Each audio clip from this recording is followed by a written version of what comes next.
Hey everybody, what the fuck? Are we live, Brian? Yes, we are. Is this legitimate? Uh-huh. Ladies and gentlemen, the Joe Rogan Experience podcast is brought to you today. Today we have one of our regular sponsors, which is audible.com. Oh, sweet. Audible.com, if you haven't used it, is if you use the website audible.com/Joe, it takes you to this website where it gives you free Audible for 30 days, and you get a free audio book. And if you've never used audiobooks, they're awesome for trips or for the same kind of shit where podcasts are awesome when you're just killing time. Like if you're in a car or on a plane, the difference between a great podcast or a great audiobook is the difference between a boring ass stupid fucking flight where you can't wait for it to be over and something where you're enjoying the book so much you don't even give a shit. Like I can get completely caught up in an audiobook in like a 4 or 5 hour trip, and the time just flies by, and I actually enjoy it. It's like literally a difference between not liking something, being like annoyed by something, and actually enjoying it just because your time is just sitting in a chair taking in this book. So it's great for commuting. It's great for, for the same things I said, again, like podcasts are great for. It's great for, if you're just going to ride a bike for 40 minutes, you're going to get on a stationary bike just to do exercise. That shit can be really boring. But if you could do it like with either some great music or a great audiobook, you can kill that time a lot better. It's a great way to get in some interesting information. And again, if you go to the website, audible.com/Joe, they give you 30 free days. Look who I found on here. Oh, the Robopocalypse. That's by our friend Daniel H. Wilson, and he's on the podcast today, folks. You could talk during any of this. Hey, it doesn't I'm matter. not an apostle. Yeah.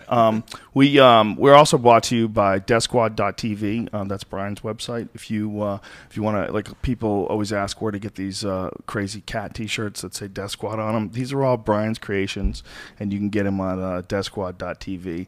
And the money goes to support his podcast network as well, which now has Kevin Pereira. Yeah. He has a new show called Pointless on it. Fucking awesome show. Kevin Pereira is our boy. He's hilarious. He's brilliant. He's the perfect guy for a fucking podcast. We had Bobcat on last night, and he just finished up on a Bigfoot movie, and he talked all about it. You're going to love it, dude. Like, the whole time, I'm just like, Joe's going to freak out. I'm going to download it on my phone before I leave here. I'm going to listen to it in the car home. I love that you can just do that. I just love this world that we live in, that you could just do that. I could just throw that on my phone, over the Wi-Fi. It'd take a couple of minutes, get in my car, boom, listen to it all the way home.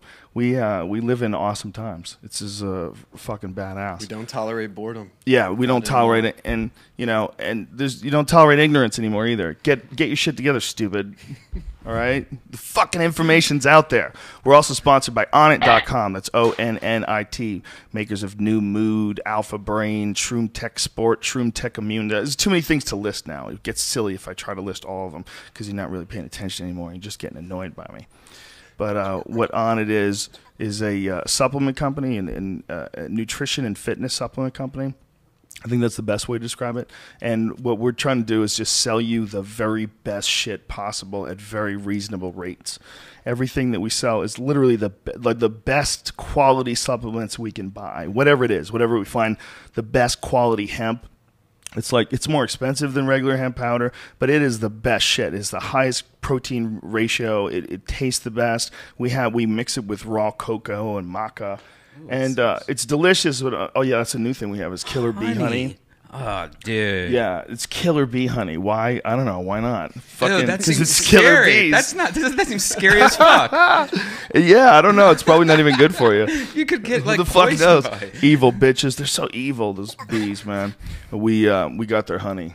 We ganked them. It's like it's some gangster honey. Imagine if they smelled it and they came and fucked you up because it was in your cupboard. Oh. Shit. The killer bees realized this motherfucker's stealing our honey in some sort of a way. All the bees try to fuck you in the ass because they're trying to mate you? I don't think they would do that, Brian. They might. I think they're a little small for that. But the idea that they might come and fuck you up because you stole their honey, that's a possibility. It's true. Or it can make you immune to their stings. I don't think it would do that. I think you have to actually get venom. The honey and the venom aren't related. If you get a little bit of venom, I think you get used to it, right? Isn't that what happens? It's getting scary. Scary? We're gonna What's have to get scary? somebody to Fucking rub getting some on their attacked? skin. Dude, don't be scared. They're just little bees. You just smack them out of the sky. I really don't think you have to worry. I think we're talking with great ignorance, Brian. Just don't be scared. It's just honey. These fucking bees have no idea that you have this honey. They're stupid as fuck. They don't know about jars. They don't know about none of that shit, man. They all work together and spin the wheel. Dude, you do not have to worry about Get that. the cap off. Get yourself some vitamin sun, some alpha brain, throw down some kettlebells and get all manly. If you want to buy kettlebells, we have the best quality kettlebells that we can sell at the cheapest possible rates. It's a very problematic thing to sell kettlebells, to be a small company and try to sell them, because it's all about the shipping. You're sending these giant steel balls in the mail, but we're getting the best quality shit. When you buy it, you don't ever have to replace it. They last forever. These fucking things are amazingly well made. And there's some of the best workouts you can ever do as far as functional strength and fitness, as far as the ability to apply it in sports and athletics. I think the kettlebells are the best. I think it's one of my favorite things to do. You don't really need like that much exercise equipment. You could do bodyweight squats, chin-ups, and kettlebell exercises, and it's really almost all you need if you want to be a bad motherfucker like Brian Redban. Aren't you kettlebelling, Brian? No. No kettlebelling? I'm trying to make sure my cat's not peeing on my couch right now. That's the hard thing in Brian's life. Use the code name Rogan and save 10% off any and all of the Onnit supplements. All right, you dirty bitches. Daniel Wilson's here. We're going to get down to business. We're going to find about robots and shit and whether or not we should be freaking out right now. Cue the music, Brian. The Joe Rogan Experience. Train by day, Joe Rogan podcast by night, all day. Powerful Daniel H. Wilson. Dude, how are you a robotics expert? Was it all in research for this book? Or do you have a background in robotics? Yeah, as a kid, I got really into robots, and then I studied computer science. And then while I was doing that, I found out that instead of just programming computers, you could actually teach them how to learn the answer on their own, artificial intelligence. So when I saw that there was science fiction that you could study for real, the nerd in me really went for it. I mean, it was exactly like if you're playing a role-playing game and you have a character sheet and you're picking the skills. Right. I saw roboticist, and I said, oh, well, I'll level up in that. I think that would be great. So it was just like you had a dream job as a little kid, and you just got lucky that it was an actual real job. Yeah, basically. I mean, I like science fiction. I like the science. And then whenever I finished this computer science thing, and I didn't want to, forget going into the real world and getting a job. Screw that. Yeah, so fuck that. I went to grad school and studied robotics. And when I finished that, I started writing books about robots. Wow, that's awesome. This book that you wrote, Robopocalypse, is that what it is? Yeah. This is going to get turned into a movie? Yeah. You're going to scare the fuck out of people, man? I've had this described to me from very credible sources as Saving Private Ryan with robots. Oh, wow, Jesus so Christ. It's going to be fucking intense. Yeah.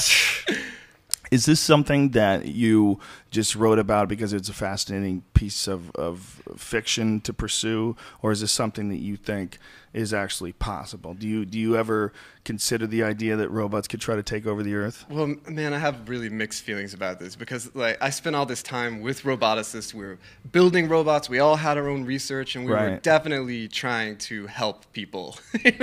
None of us were evil that I knew of, And so then I go and I get done and I write this book where robots are killing everybody, So I made it as realistic as I could based on everything I know. So there are no robots from outer space. There's no time travel. This is all based on stuff that we either have already or we're going to have soon. So it's the most realistic version that I could come up with. But that said, I don't really think that the robots are going to join together under a sentient artificial intelligence and then try to wipe us out as a species.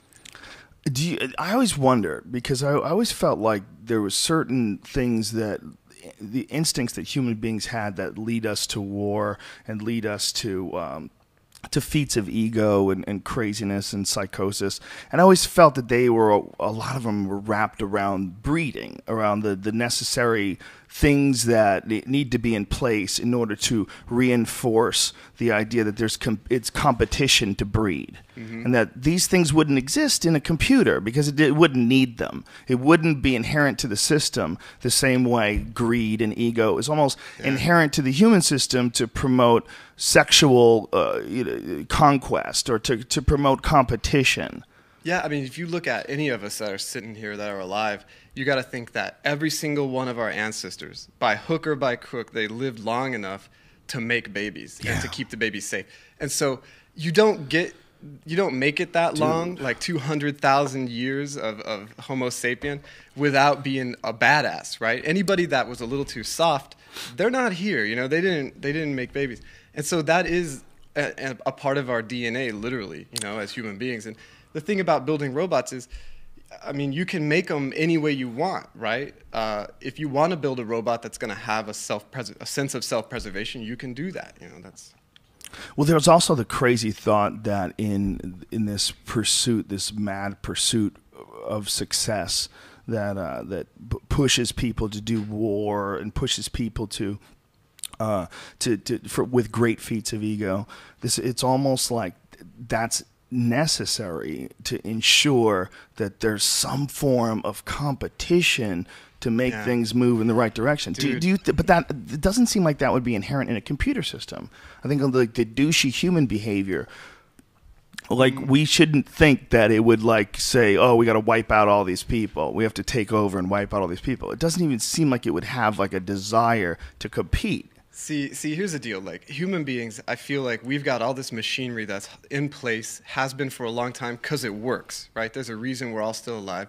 And so we have a nature. We have a human nature that we can't change. And sometimes it pushes us to do terrible things in order to survive or you know, this, like you're talking about, conquest. And that's scary, right? That we're each of us fighting against sort of a dark nature, and we've all got the potential to have a good nature. I think what's even more scary than that is that a robot can be a total blank slate. Let's say you tell a robot to solve a problem. You tell it to get from point A to point B. Well, if that involves like stepping on babies, a robot doesn't have any nature. It doesn't have any instinct. It'll do that. It'll commit in an amoral way without any good or evil associated with it. It can commit atrocities, you know? And that's pretty scary. I mean, that means you got to be careful whenever you build these things. Yeah, you can build into it, please avoid humans, avoid, you know, unnecessary loss of human life. But at a certain point in time, if you're going to use like one of those for war, like we're kind of doing with drones. I mean, that's kind of essentially what a drone is, right? I mean, it's like a robot that flies. Yeah, a drone has a lot of autonomy. It makes some decisions on its own, but they're not pulling the trigger themselves. I don't think they're doing that. There are, by the way, people get all upset about drones and shit. Autonomous weapons have been around for decades and decades. I mean, the very first drone, I think they used it in the Korean War. So, you know, and then Vietnam, they had them. Now they're getting cheap because we got the cheap sensors, cheap processing. Well, that was one of the particulars in Operation Northwoods, I think, was that they were going to use a drone jetliner, and they were going to blow it up and blame the Cubans. Whoa. Yeah. Like, the Cubans blew up a jetliner. And back then, they could just, like, fucking change your life. You're now Joe Hill, and you live in Montgomery, Alabama. You know, you just move there. You know, and they had drones back then, that's nuts. That's like 1962 or something like that, 61, whatever it was. Yeah, you just load up a vehicle with a bunch of explosives and put a rock on the gas pedal. I mean, that's. I wonder if they knew how to land them or they just knew how to take them off. Like, I wonder, you know what I mean? I mean, it's a drone like jumbo jet. I wonder what they actually knew how to do back then, if they could actually land it. One thing I've always wondered is if you're driving a drone all day, you know, and you're like, are the human being that does pull the trigger, like, wouldn't it be nicer for the government to put like a big black sensor bar like over it before you see all the little people get turned into chunks of meat? Yeah. Just for your own sanity? I don't think. Well, do they look at it through that night vision thing that we see? That thermal stuff, right? Dude, that's weird too, Have right? you watched those videos? They're horrific. The crazy thing is you hear the guys, they speak so clinically, right? They're like, okay, engage target, doot. And they sound like airline pilots. And then they pull that trigger and you you hear the guns firing because you're there inside the Apache helicopter or whatever. And then it actually takes like 5 seconds for the bullets to go like 2 miles.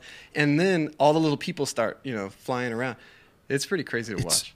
Bizarre. It's bizarre. I mean, it's just the weirdest way of eliminating people. I mean, it's so clinical and it's so detached. It's like, it's weird. We're killing people from like a mile away. What's a landmine, though, right? I mean, a landmine is basically a robot, right? Right. To define robots, when people ask me, I always say it's any kind of mechanical artifact that senses the environment, thinks about what to do, and then acts on its own and does the whole sense, think, act deal. And that's what a landmine does. It sits around and senses, waits on a human. Whenever a human steps on it, thinks, makes a simple decision to explode. Wow. Ugh. Yeah. How many of those are allowed? Aren't there a bunch around from like the Vietnam War they still haven't detonated yet? I don't think the United States is allowed to. I think they're outlawed, and I'm pretty sure that we conform to that in most circumstances. But yeah, there's a ton of them that are left. And there's not just landmines, right? There's underwater mines for submarines, right? So they hang out on the bottom of the ocean and they are able to. This is what's interesting. These are old too. These are from the 60s. They can target nuclear submarines, and these landmines are complicated as shit. So they sit there and they listen for the acoustic signature of whatever comes past, and then they identify what type of craft it is.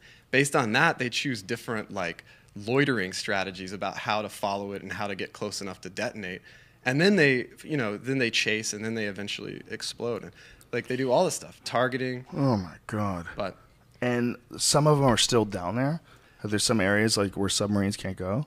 I imagine, but I'm not an expert on that. But I know I've read about all this equipment. I mean, it's cool stuff. The landmines are crazy. The idea that you're just going to go to war with anything that touches these things and just blow them up, like that would be an ethical idea. Well, so now, in order to make them more ethical, they're trying to come up. There are lots of new landmines, right, that I've read about. Like the self-healing minefield is one of my favorites. So it's a minefield where the landmines can locomote a little bit. So you spread them out, and then if something comes through, they basically set up a local area network. So each landmine kind of has like basically Wi-Fi, and they're talking to each other, so they kind of know where each other are at. Then if some of them get blown up, other ones are able to like hop, and they just do these little hops until they evenly distribute themselves again. And so then you've got this, what they call a self-healing minefield. But that's nothing compared to the crab mines, the ones that are designed to be dropped offshore, and they've got crab legs, and they scuttle up on the bottom of the ocean up through the beach, basically, and then onto land, and that's how you mine beaches. Like those walking mine or bombs from Mario Brothers. Yeah, exactly. Bomb See, bombs. another example of video games becoming real. Dude. Don't want to get hit by a turtle shell. What happens? These crabs go in the water and they run up onto the beach?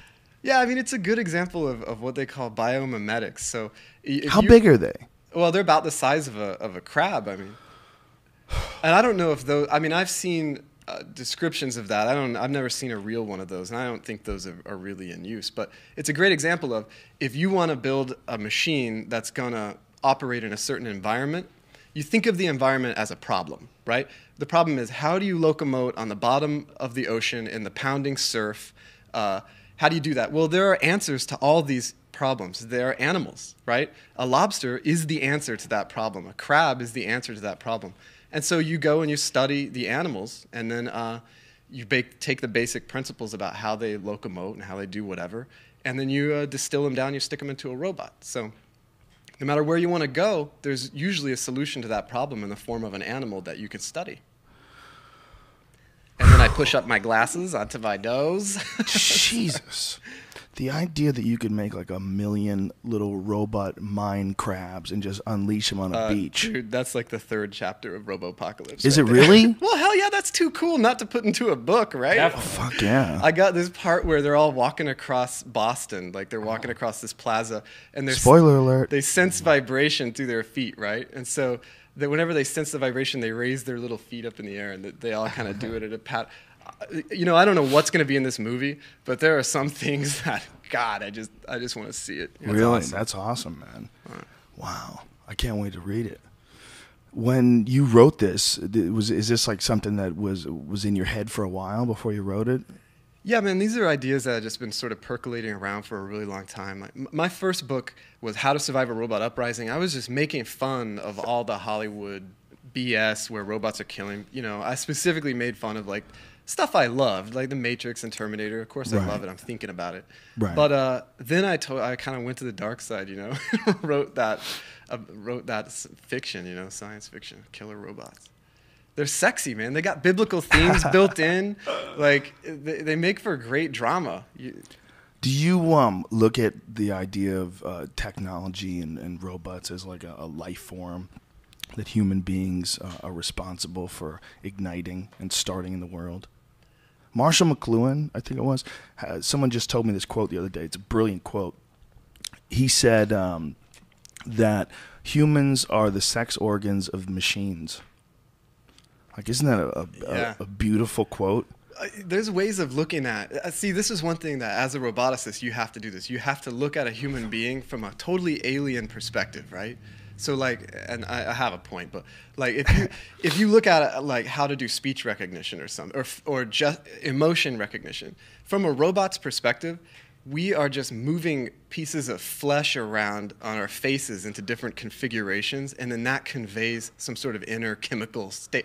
I mean, it's not intuitive. It's not easy to figure out. And you can look at humankind as like, all we do is we cover the earth in lawns.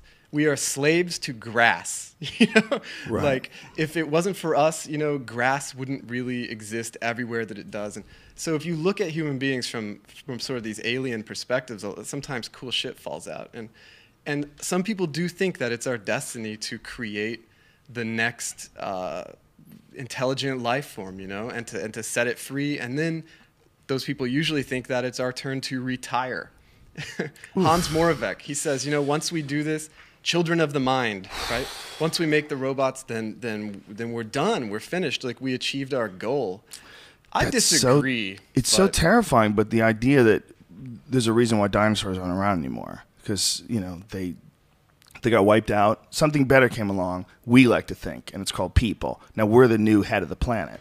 But why would we think that we can hold this spot forever? I mean, it doesn't make any sense. Well, I think that we're going to evolve with our tools. Yeah. So are we going to become a part of a computer? Are we going to become a symbiotic organism? You know, I wrote a book about it. It's called Amped, and it came out this year. And it's basically, it's about thinking about, like, what happens when we start integrating this technology into our own bodies. And just not thinking about crazy science fiction, you know, far out stuff, just thinking about right now. What's really cool about this to me is that the people who are getting this are people that have real serious disabilities. Like, to people who are willing to have a hole drilled in their skull and like a neural implant placed on the surface of their brain to improve their quality of life. And it's not like Tony Stark, you know, or like rich kids that are, you know, getting a leg up in school or whatever. It's like the most vulnerable, challenged people in our society are getting this technology, and in some cases, it's not bringing them back to normal. It's taking them past normal, and so people with disabilities are like becoming people with super abilities, and it's a pretty cool trend to watch. Wow, that's amazing. Because, I mean, what's it going to be like when you realize that, hey, if you really do want to be the fastest sprinter on the planet, you got to cut your legs off. Because, like, there's just no way to do it. Oh, my God. That hurts my brain. Or be brain. lucky enough to be born. You know why that hurts? Because I know someone's going to do it. That's, you know, you think about. Don't like, you think someone's going to do it? Armstrong and, you know, I don't know. You mean Neil Armstrong? No. The guy who went on the moon? No. Yeah, no.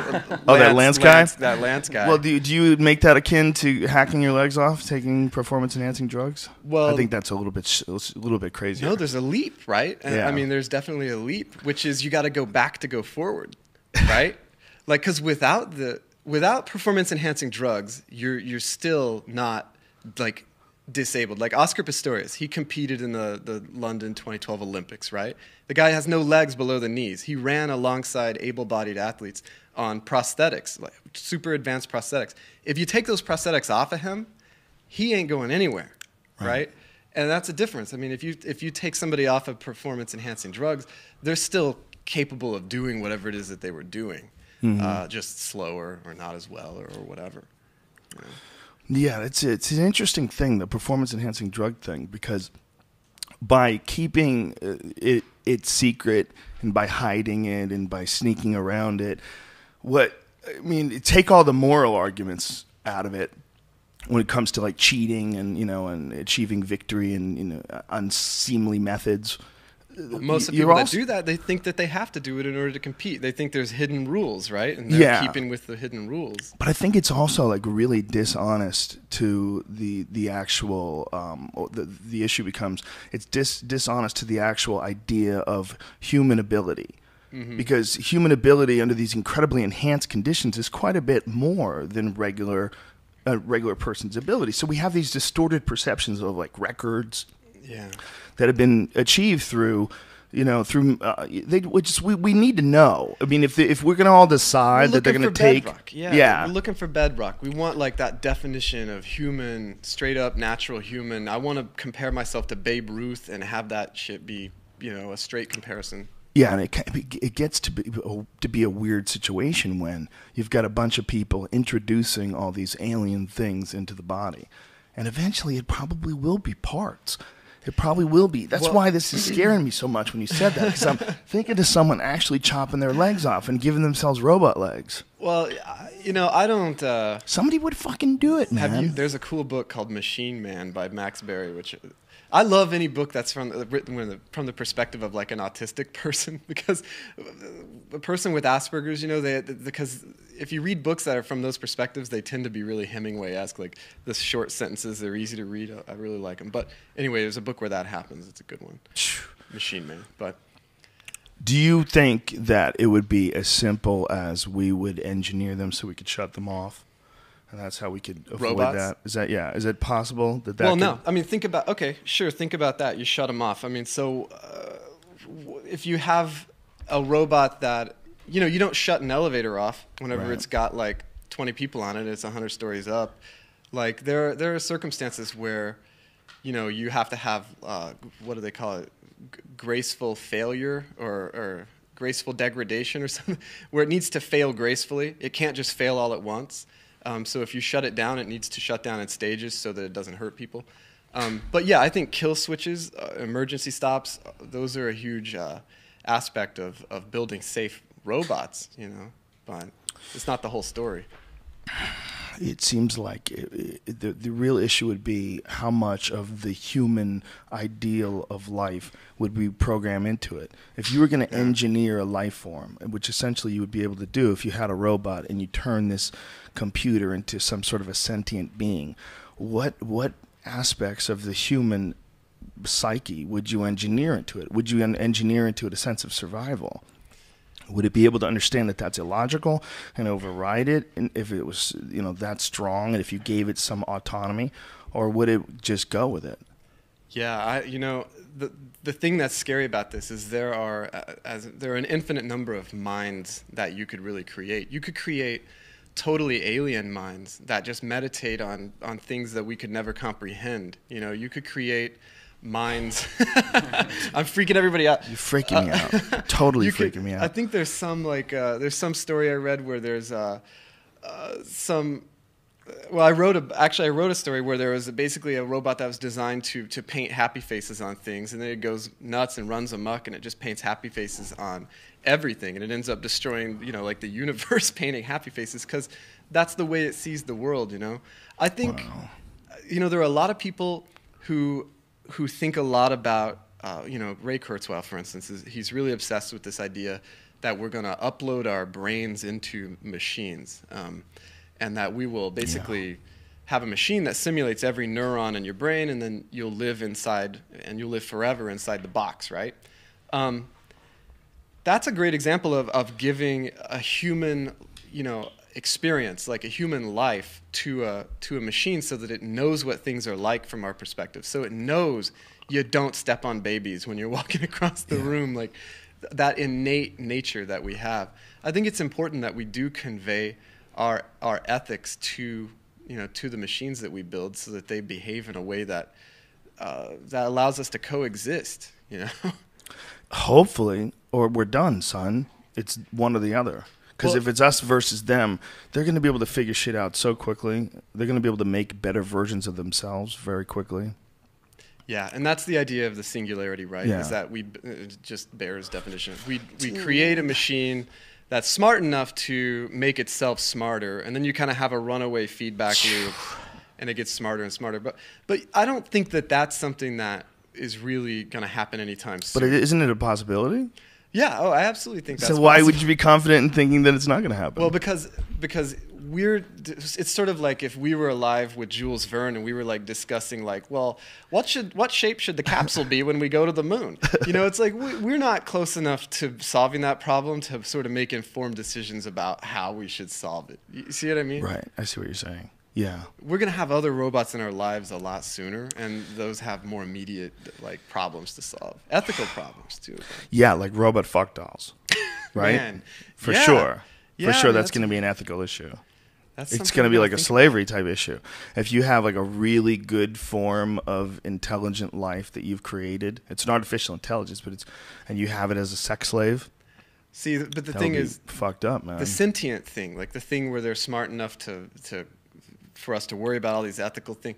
I think that's far away. I think. You think so? No, it's all about human beings, man. Like, Yeah. So, for instance, the real problem when you make a fuck doll is, do you allow a person to what happens to the people who interact with it? So, if you have a guy who goes home every day and he beats the crap out of this doll, Right. is that okay? Right. If you built the doll, should the doll call the police? Should the doll take it? And your decision there, as a roboticist, as a scientist, product designer, whatever you are, you're making it. You're designing an ethical interaction between your product and a human being, and your decision can affect whether this guy hurts a real woman, you know, or if you're building toys for children or really lifelike pets, you know, and a kid sticks the fake dog into the microwave. Like, what happens, you know? Because my gut feeling is not okay, right? Yeah. The animal should react, and there's actually research on this. My wife's a child psychologist, and at University of Washington, she's in Portland where I live, but before she was at UW, and they have this research there where they basically took. Let me see how I can get this straight because it's kind of fascinating. They take these kids and have them play tic-tac-toe against a virtual head, right? It looks like a person. And then they have a scientist walk in, and in half of the experiments, the scientist says to the robot head, hey, that was a really dumbass move. You're stupid. And then half the time, the robot says nothing. And the other half the time, the robot says, hey, it's not okay for you to talk to me like that. And when they ask the kids later whether the virtual head, you know, deserved to be like treated with respect or whether it was smart, they asked these kids all these questions.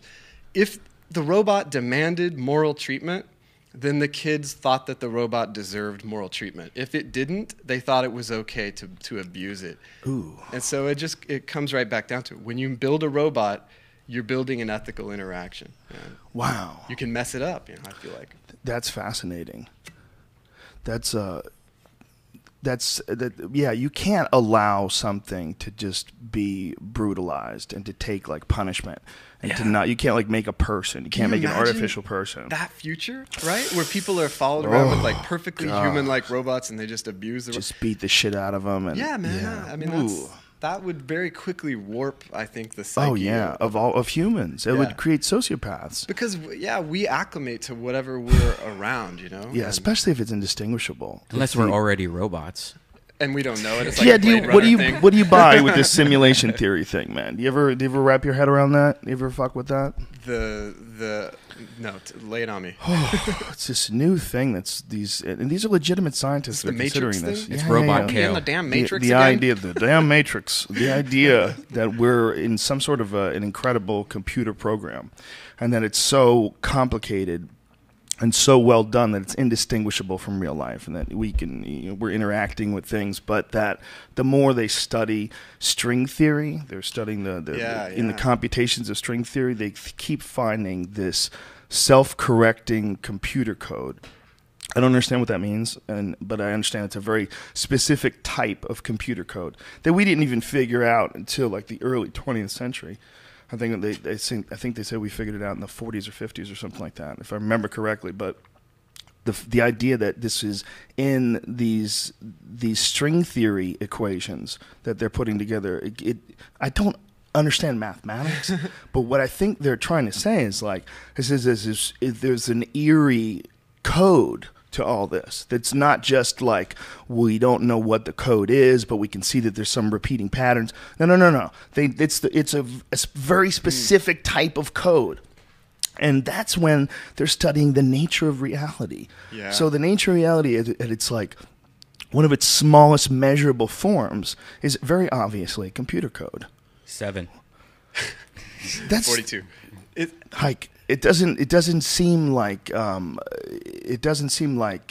if technology moves in the direction it's going right now, if our computers get more and more powerful, or our CGI shit is more and more believable, we've got to keep moving until one day we reach a point where we can simulate reality. Mm-hmm. Right? It's going to happen. Yeah. And if it's really fucking good, it's going to be just like this. Dude. Is that I'm trying to think. Running Man. Is that Running Man? That's whenever they recreate the fight, out of the computer models. I mean, before all that happens, we're going to be able to. I can't wait until the day when I can say, all right, television, whatever you are now, I want to watch like Running Man, but I want, instead of Arnold, I want Jeremy Renner, and I want like Megan Fox. I want an all-female cast of I want naked, and you have to follow them with a reality show camera as well. And it get just them all maps in a house together, make them live together. Oh, that's awesome. It just maps their bodies onto it, and that would be like the ultimate ironic one to watch because they do that in the movie. How long before we have our first robot action hero? Wait, so what do you mean by robot like action? RoboCop? Well, like a guy in the movies. We could have a robot actor? Yeah, like a robot actor. So like you would have like all Ryan O'Neal's qualities with, a little of lips. Arnold Schwarzenegger's masculine bravado and Brad Pitt's acting chops or whatever, and just mix it all up together and make it the perfect robot action hero. Joe's pouty lips. My lips are not pouty. Yeah, they are, dude. Look at, they're so pouty. Now he's son of a bitch. Get some chapstick son on of those. a Do you get injections in Yeah, I just punched myself in the face. I hate myself. Yeah, I'm sorry. All I'm sitting here thinking, I'm just thinking of Calculon from Futurama. Calculon. Sorry, he's an actor, a robot actor. He's a robot actor. Is that possible? Could they ever make like are we going to have human beings that are that indistinguishable? The question is like, would you bother, because you could just create them in CG, right, and make them perfectly realistic? Would you bother creating the real world version? But I have to say, I'm super excited because I have a short story that got picked up by this director. He's sort of a budding guy in London, right? But he's making a short film based on this thing, and he's negotiating with. It's a story about a guy and a robot boy that he lives with because his real son has passed away, and we got Lambert Wilson, the Merovingian, is gonna be in this thing, and then he's working with a university to get an actual robot. There's this thing called the NAO humanoid. It's the size of an 8 to 10-year-old kid. If you Google it, I mean, it moves like a real human being, and they're going to have it as an actor. It's just a short film, but I mean, it's going to be pretty cool. It's going to be a real robot acting in a movie. Whoa. God damn, man. I saw that there was a very intricate Japanese robot. It was a woman that was. Have you seen that one? It was very emotive. Well, was it? It was a woman head. Yeah, it was just a head. Okay, because there's the Actroid. Is that the NAO? Is this it? See, that's not the one I was thinking of. I got the wrong name. This is so freaky. So weird. There's a robot on the screen. Folks that are listening to this on iTunes, there's this robot on the screen, and it's walking around. It's so weird. No, that's not the one I was thinking of. Oh my God, they're so good now. I will destroy I mean, they really are like what we hoped robots would be when we were kids. Remember Lost in Space? That stupid fucking garbage can? It was a garbage can robot. That was the dumbest looking robot ever. danger, Will Robinson, Yeah, danger, and all he had danger. was those little Yeah. like Tyrannosaurus arms that were just out all the Yeah, time. he had like arms like but they would clip, and he had to do their bidding always. People like, loved him. People Yeah, still they loved love that him. robot. People are really obsessed with that robot. what was that robot's name? He was Robbie. Robbie the Yeah, robot? from Really? Lost in Space, but he was in a lot of stuff. He was Oh, really? yeah, and there were like different versions of him. He's always hard for me to pin down in my head because he was around for a while, but Brian, pull up Robbie the robot. Let's see what that looks like. All right. I haven't looked at that so in years. one kind of cool thing about robots There we that go. I've noticed. No, that's Yeah, you son of a bitch. That's Robbie and his friend Jeff. No. Robbie the what are robot. they doing to each other? This is Robbie the robot, man. It looks Robbie like the that. robot. You see that, Brian? Okay. Hold on. Robbie. Danger. That's danger. yeah. He was actually pretty badass. He's His big. arms would just come out of the center of 7 his feet tall. chest, but he always had to listen, no matter what. Will Robinson would be like, listen, bitch, we're gonna go exploring. He was like the first gay robot, right? No. The other dude was the gay guy, because that Lost in Space was a weird show. They had a guy who acted really obviously gay. Look at that. That looks like he a was fucking always- disco floor. Look at that, though. Seriously, those are gay robots. What was the they're dude's just like name? a party and What was the dude's name? was that it Vincent Price or something? No. No, how dare you? So do you like this TV? Oh, I love this TV. You like this show? The original Lost in Space was a crazy show, man. It was from 1965 to 1968. They would land on planets and shit. Well, they were marooned. It was like Gilligan's Island, except they were on some tiny planet. They were with Yeah. their family. There have been some great ones. I mean, I always used to love Small Wonder when I was a kid. That Yeah. was one with Vicky, the robot who the dad is a roboticist, and he brings her home to test her out. She sleeps in his son's closet. Jonathan Harris was Dr. Zachary Smith. Dr. Zachary Smith was Yeah. the first pretty obviously gay character on television. That might have just been all the spandex unitards that they were wearing on that show. Well, I he think was very eccentric. In this really feminine, apologizing, sobbing way. But he was a villain, right? I mean, he was always Sort of. the scheming bad guy. Well, he was always mustache dumb, twirler. just ruining things. Yeah. Stupid foil. Dr. Smith, and he was his ego would always be his folly. Yeah, that was a great show, man. Well, So they're really fun to watch today. Because it's they thought this was going to be 1990. That's how we're going to be living. Living in colonies in space. And so this sort of idea of manned space travel never really materialized in the way a lot of people thought it was from the 1960s. So you get this weird idea of what they thought the future was going to be from these shows. Yeah. It's really fascinating. I think they actually misjudged human nature. There's this idea that we've accomplished this amazing feat by going to the moon, right? We planted a flag. We walked around, we went into the uncharted, depths, the wilderness. It's an amazing thing to do. And you think that sort of raw, awe-inspiring event is going to propel mankind into the stars. But actually, we were just competing with the Russians. And Yeah. it was enough to put a flag there.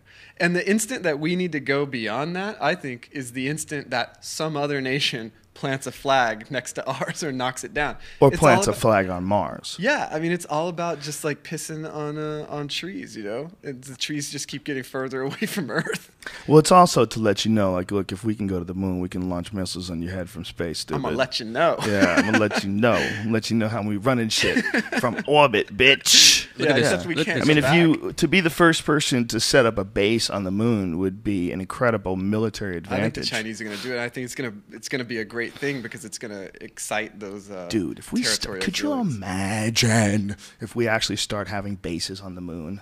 If people actually started doing that, if they We'll call developed the them technology to one day have bases on the moon, and we would go there going to fucking Hawaii. It's like a 24-hour trip in the shuttle. I totally believe that. Because Dude. I mean, it's something tragic's going to happen. A lot of the land's going to be poisoned or something, Well, and that's the going to be moon's fucked, man. They would have to terraform on the moon because Yeah. the moon doesn't have an atmosphere. Yeah, that ain't gonna happen. They could do that someday. That's the whole premise of Prometheus, was that they were terraforming that planet. They were Yeah. trying to make it habitable for their life form.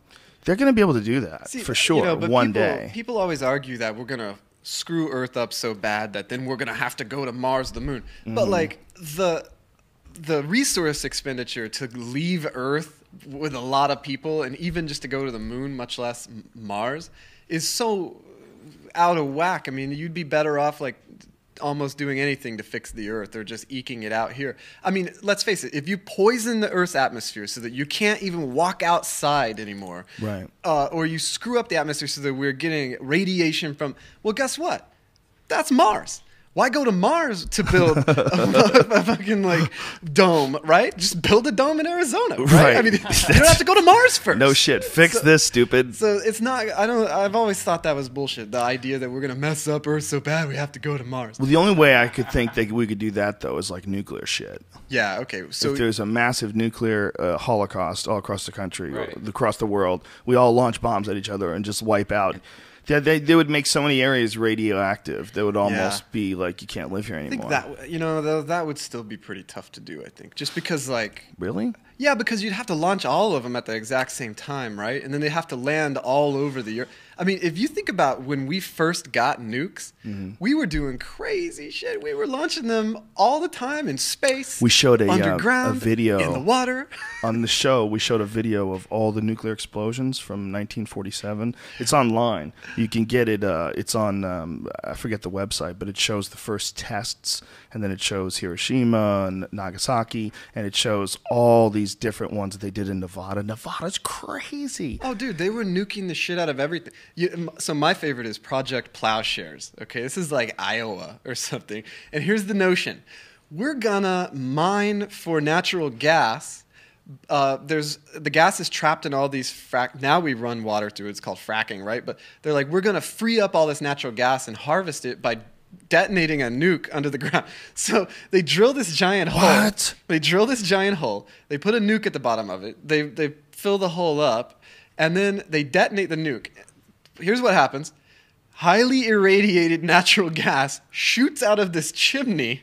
It ejects all the crap they put in there. It goes into the atmosphere. All of the natural gas is poisonous. It's like, it's got radiation in it. And they're like, oh, well, that's not a good idea. So much for turning swords to plowshares, right? Like, when did they do this? This was not that long ago. I would say the middle of the 20th century, but I don't know for sure. Oh my Here's why God. I know about it. What is the? Do you know what the name of the operation's called? So I think it was called Project Plowshares. Project Plow. Yeah, look it up. The reason I like it is because I was thinking, and this is a little bit of a spoiler, but while I was writing Robopocalypse, I was thinking, look, if I was a super intelligent AI, right, I'm not gonna hang out and have all my processors like in a place where humans are gonna be comfortable, right? So what's my fortress of solitude, right? So when these nukes detonate, they vaporize a spherical chunk of like rock underground, and they create this chamber, and the walls turn to glass, right?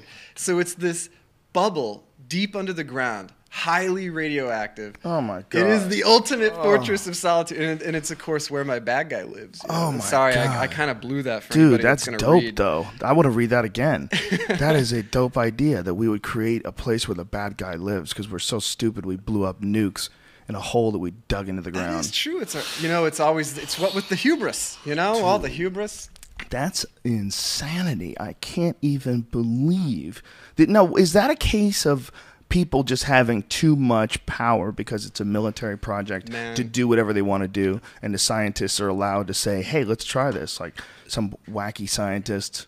This may not be a popular viewpoint, but I think it's awesome. I think it's optimism. I think it's like the human race as a little kid who has stumbled across like this awesome new toy, and they're like, what can we do with it? Oh, let's try everything, because like in the 50s, we had used technology to end World War II.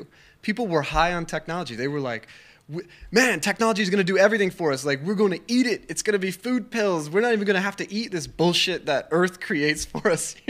We've come full circle now. It's all about organic, and we are afraid of chemicals and afraid of technology. But, in the 50s, that was like the golden age. It was like, we're going to have atomic pens. I don't know why we need atomic energy in our pens, but damn it, we're going to have it. And I wrote a book called Where's My Jetpack that covers all this stuff. I'm sorry I keep dropping all these book names. Dude, your books sound fucking awesome. I know, right? I even had a joke about that. You'll never have like weed and jetpacks together at the same time. Inebriated human torpedoes. Yeah, that's what happens. Yeah, but plus no one would work. Because why would you show up at work when you could smoke pot and fly? Like there'd be very few things that you would be having more fun at than smoking pot and flying around in a jetpack. Or would we just be in a future where Louis C.K. stands in front of an audience and says, "Why is everybody complaining about jetpacks? You're flying, people!" You know, that whole routine. Well, that would definitely happen. Yeah, I mean, we would just get so sick of it. Oh, fucking jetpacks! I've always got bugs in my teeth. I'm tired of getting my natural gas to fuel my jetpack. You know, why can't we make a fucking solar jetpack? It's 2037. Yeah, we'll always complain for sure, but that's why things get better. Exactly, I agree. It's really important. You got to be able to silence even the most bitter of critics. There's certain things to do. A badass jetpack, I think, would be that. Well, if you can actually have a compact, sort of a light backpack sort of size thing that you can actually fly around with. So I can give you the lowdown on the jetpack because I remember all this stuff. Right. So 40s, Wendell Moore got a grant from the Army to build a jetpack, and so he's working for Bell Aerosystems. This is a guy who specialized in building small rocket engines, basically. Airplanes that are flying really, really high. There's not a lot of atmosphere, so they can't plane off of it. So in order to change direction, they fire these little rockets, it's like a spacecraft type deal. So he took one of these little rockets and he literally strapped it onto his back and tethered himself to the ground and just turned it on. And he broke his knee. He shattered his knee actually immediately, but it worked. So then he literally hired the kid who mowed his lawn, a guy named Bill Suter, who was like 19, hale and hearty, to test the jetpack, and they had a working model of the jetpack, and it's called a rocket belt, it's literally a rocket, and that's the problem is that you just take like hydrogen peroxide and silver or whatever, you put them together, and then it creates an explosion, and the real hard thing is to throttle it so you don't just explode. And then it runs out of juice in like 30 seconds, and it's got a terrible fuel to weight ratio, and that's the problem. They literally put a buzzer in the helmet because they showed that Bill Suter would take these things to the Olympics. They were in like that Bond movie, like they would do this for demonstrations to make money after the program was scrapped, and they put a buzzer in the helmet that would buzz after 20 seconds, basically saying, "You better land right now." You got 10 seconds before you just turn into a ballast. I was at WPBI. My friend Willie has a radio show there, and they did this thing in the parking lot where a dude flew a jetpack. Right. Yeah. And we got a video of it. What did he throw? You were there? Were you there for that one? No. It's loud. He flew it for like 30 seconds, I think. Like that's like all it had. You can only do it for like a minute. So they got it up to a minute or something. Yeah, but it's pretty crazy. But this guy's fucked his legs up. Both of his knees are blown out from doing this. Like his ACLs are gone, so he's all fucked up from just crashing with this thing. Yeah. The thing you would have to worry about is anything that has enough power to get you to be flying in the air has enough power to speed you into something. Yeah. People would be smacking into each other. There'd be no way they would let you just have a jetpack. You would have to have some sort of a like a bumper car outer shell. Well, that's like, I think that's a great example of applying a current mindset to a technology that's in the future. If they were really going to make it, there's no way to make it safe. It would have to be controlled by a robot, basically. It would have to be like Google cars. Those Google cars. Yeah. Right? Those Google cars are essentially driving around now. Yeah. Right? A lot of people are in Seattle. We're talking about how they see them all the time on the freeway, just driving around like a guy in the back seat and no one in the front seat. Jesus. What the fuck is that like for that dude in the back seat? This car's hitting the blinkers and shit. It knows when to change lanes. I got into one of those at Carnegie Mellon where I went to school, and I got into their autonomous car and drove with it in the back seat while it was driving, going around like a test track, right? And it was, okay, first of all, the wheel is turning by itself, right? And you're in the back. So that's weird, right? But then it starts to kind of feel like, it doesn't wreck immediately, and so you sort of start to loosen up a little bit. And you get the feeling that you're like on a ride, and you start to trust it. Like when you're on a roller coaster, no one's driving it. You feel like you're safe. But then what happens is I started realizing this car, it didn't know I was inside it, right? So its the tolerances for a car with nobody inside of it are very different than the tolerances of a car. Oh, wow. So it would like it would sort of sense that there was something there that wasn't, you know, and it would kind of swerve and it would throw you around like really hard. And you realize it doesn't give a shit. Like, it isn't going to be like doing the mom thing where it throws the hand out in front of you like, oh, sorry, dear. You know, this thing is just driving to the tolerance of the engineering that it's designed for. And you were just being thrown around in the back. And Was the car losing traction at any point? You know, if it was always safe. It was seeing how fast it could go because they're competitive. The DARPA Grand Challenge, the DARPA Urban Challenge, they had to go as fast as they could. And they didn't have a human in them at all. So I was... That's scary. So now Google's different. You know, Google just bought Stanford's team, essentially. There's a guy named Sebastian Thrun who got me into school at CMU, and then he worked on the autonomous cars at Stanford because Stanford bought him. And then Google they took Sebastian, and now, I mean, this guy, Sebastian Thrun, he's going to change the world. He's going to introduce autonomous vehicles. It's going to change our cities. It's going to save lives. It's really cool. I'm really proud of him. That's awesome, man. That's amazing.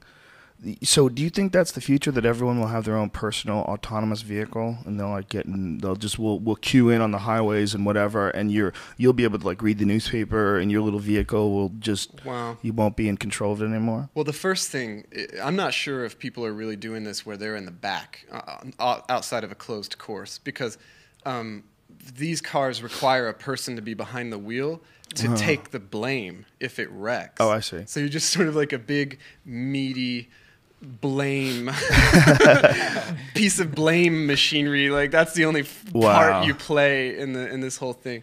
That's going to be a job in the future, though, like a fry guy, but you're going to be sitting in the backseat of a car being the blame. Yeah, I'm a blame guy. In Amped, there's a truck driver who all he does is he sits in the front seat and he's just there to take the blame. That's his whole job. Wow. And he just drives cross country 24/7 in these trucks.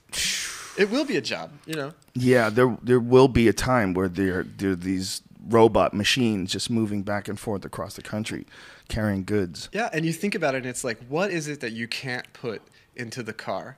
And it's morality, right? Yeah. Yeah, and it has to make certain decisions. Like, what do you do if a horse is in front of you? Yeah. Do you hit it? Do we? Yeah. Or do you slam on the brakes and risk losing control of the vehicle? Or do you fuck it? Or do you just What? slow That doesn't down even and make sense, put your arm outside the window and say, hey, what you doing? Yeah, like people have Need said a that ride? about small animals, that like if you see a squirrel, you should just hit them. Yeah. Because if you swerve, like people die all the time from swerving to get away from squirrels. Yeah. They're like, listen, But if it's a baby carriage. Yeah, that's a different See, thing. this is the That's shit that funny. got... It's an interesting point. This is what got Will Smith all uptight in iRobot, right? Where at the end, the big reveal for his character is he's like, a robot saved my life from a car, but it let the little girl next to me die because the probability of saving her life was lower. And it's like, how are you going to blame the robot for that? That's like saying I put my finger in a pencil sharpener and it cut me. It's like, that's what it's designed to do. You're not going to hate the pencil sharpener. I mean... Well, anyway. you are for a movie, though, because the middle of America is not going to understand. I was bummed when that happened. Robots. I was digging that movie, and then I was like, oh, that's weak. The CGI in that movie was dope.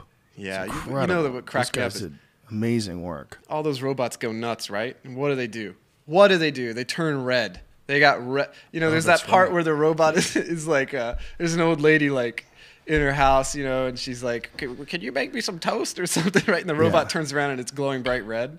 And I'm like, what a thoughtful roboticist to include a red LED in there just in case they all turn evil, to indicate to people, oh, your robot has flipped over into evil mode. You're going to want to plan accordingly, you know?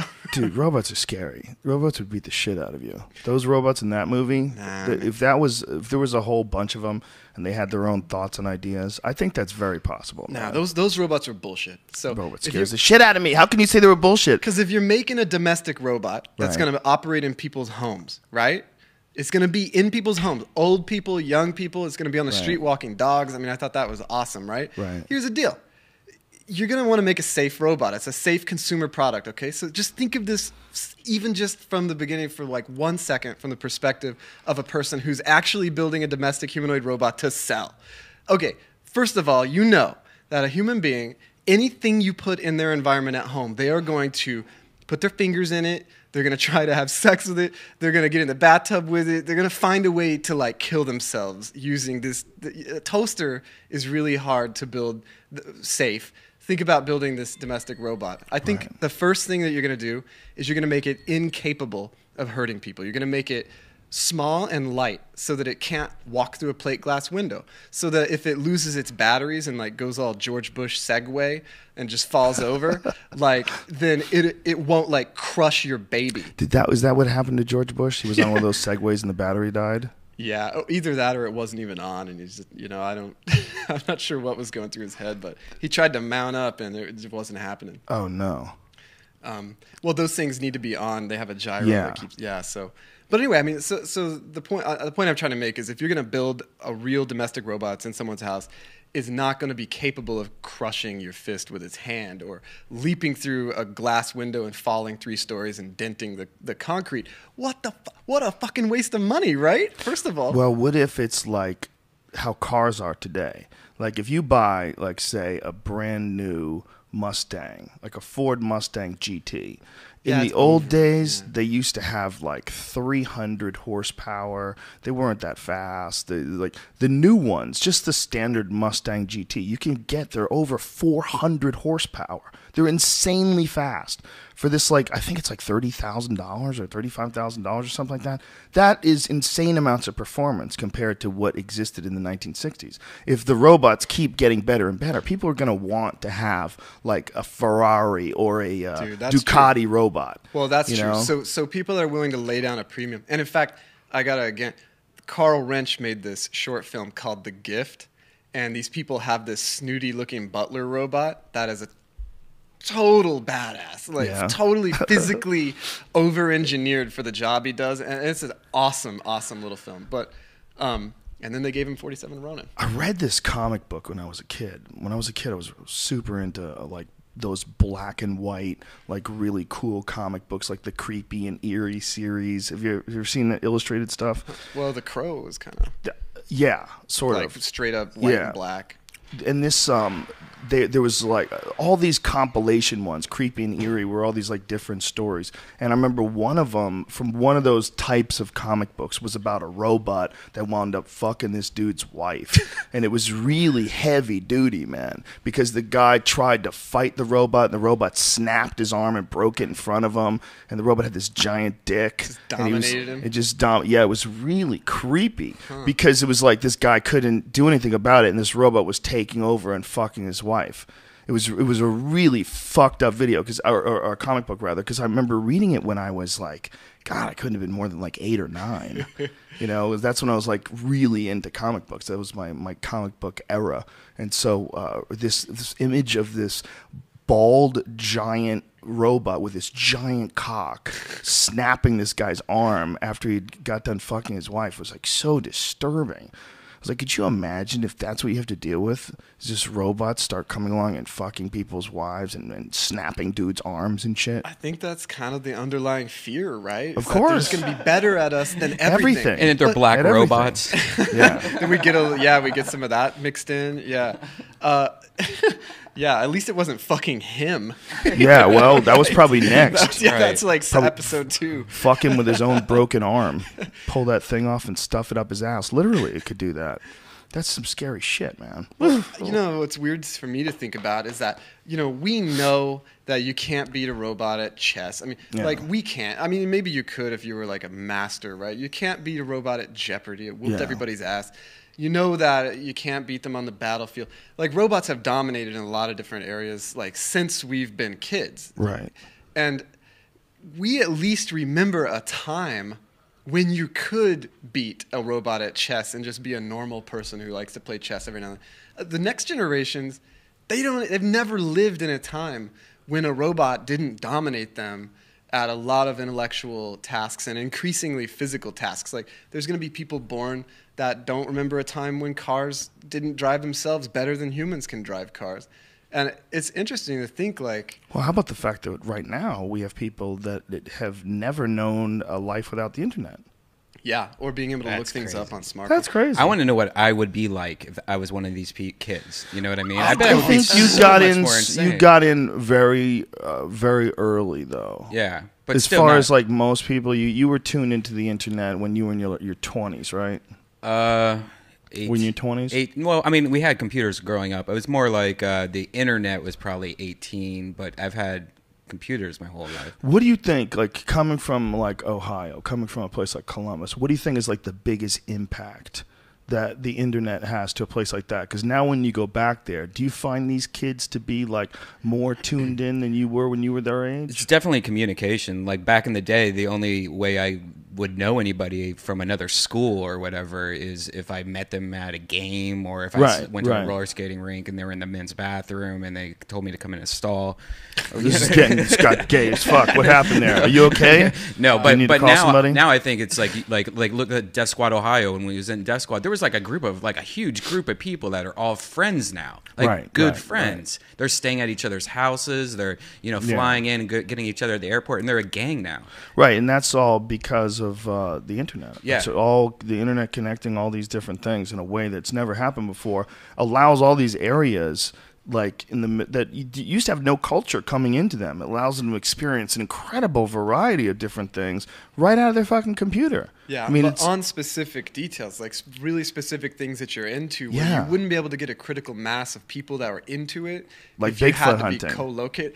Yeah. like if you were a Bigfoot hunter, See, if you were a Bigfoot better Bigfoot be hunter afraid. and you live in any fucking town, try finding a fellow Bigfoot hunter. That shit is hard, man. You can't, order a cup of coffee and then, what do you guys think about Bigfoot? No one's going to talk to you about Now Bigfoot. you go on the internet for 5 minutes, you get your own show. Boom. A lot of foot fetish guys trying to come to your house. Yeah, if you go, yeah, right. Or into your I've had bathroom stall. I've had guys offer to massage my feet. Are you a Bigfoot lover too? Oh, wait. Wait a minute, no, Sasquatch, I found Sasquatch. That's what they call me, honey. Yeah, it's really tough to be a Bigfoot person out there in the real world, but on the internet, it's easy as fuck. You just join a forum. Everybody, because there's like a new Bigfoot video every couple weeks nowadays. Well, on the other end of that spectrum, though, don't you think it also sort of cheapens your relationships? Because How's that? Well, so you can't have I don't know about other people. Maybe I'm just a dweeb, but I can maintain about 2 good friends, real buddies. I know what you and mean. then anything beyond that is really there's a very narrow stripe of acquaintances, and then it's all. Right. You have all this time that you spend interacting with people online, and it's 1,000 people. Yeah. And so, and not to assign any value judgment to it. It's a different type of interaction than intense, full bandwidth, one-on-one talking to somebody. Right. But the advantage is that it's 1 to 1,000. You get to interact with 999 more people. It's not as intense as just one-to-one, but you have it's more breadth and less depth is what I'm saying, It's interesting. I think it's also something that we have to get used to managing. Period. It's managing the amount of information that comes into your life and managing the amount of people that you're interacting with. I mean, it can just any sort of social interaction through a message board or Facebook or Twitter. You could get so absorbed in communicating with all these different people that you will never get anything done. It will eat up all your time. Yeah, and you'll be the guy looking at his damn vibrating monster cell phone all the time while you're out, and your friends are just like, I hate this guy. This human immersion to technology, it disturbs me the most when I see people that are really, really addicted into role-playing games. That's where I see wow, you could really get stuck in a black hole and lose your fucking life. Have you ever met anybody that's or known anybody? I have friends that are super into role-playing games, but also board games people get into. But then also video games make role-playing games so much easier, especially the massively online multiplayer stuff. And a lot of times that seems to me to be just simple escape. Your life sucks, or it doesn't suck, but it's just more fun. It's way cooler. It's way cooler I have to play in here, and I magic and shit, going out and getting gold and bitches. Meanwhile, in real life, you're just smelling cat piss in your house. What the fuck is that smell? I hope not. God, why is my beautiful fuck gray is that couch cat piss smell? such a deal? Yeah, Now it's just I've seen cat some toilet. horrible shit online about parents who are neglecting their children because they were just completely absorbed in these online games. It goes the other way. My wife's a child psychologist. She had a kid who was addicted to, one of the online games. And in order to deal with him, she had to find his guild master, who is this is a kid who's like 13 or 14. She found his guild master, who's like a 30-year-old dude, like in Eugene or something. And he comes up to Portland for a meeting and says, hey man, like, you've got a problem and I'm going to have to limit like the amount of raids you can go on.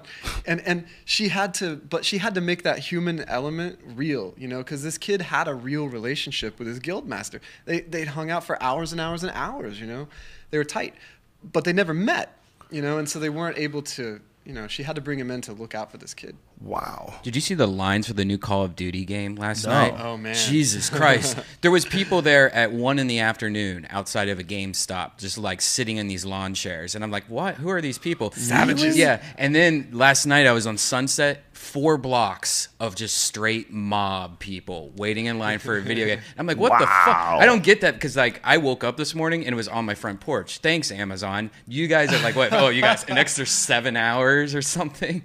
Yeah. Well, yeah, you're not an addict, though. Well, You and that's understand. also the community, right? I Yeah. mean, they're there to yeah, chill yeah. out Yeah, with that's each true. other and Yeah, talk shit. totally. Yeah. Look, that's a fucking fun game. That game scares the shit out of me. Oh, it's great. I've watched Love it. Bruce Buffer plays it. He plays it at the airport, and I was like, "You better keep that fucking game away from me. I'll lose my life. I'll have no life."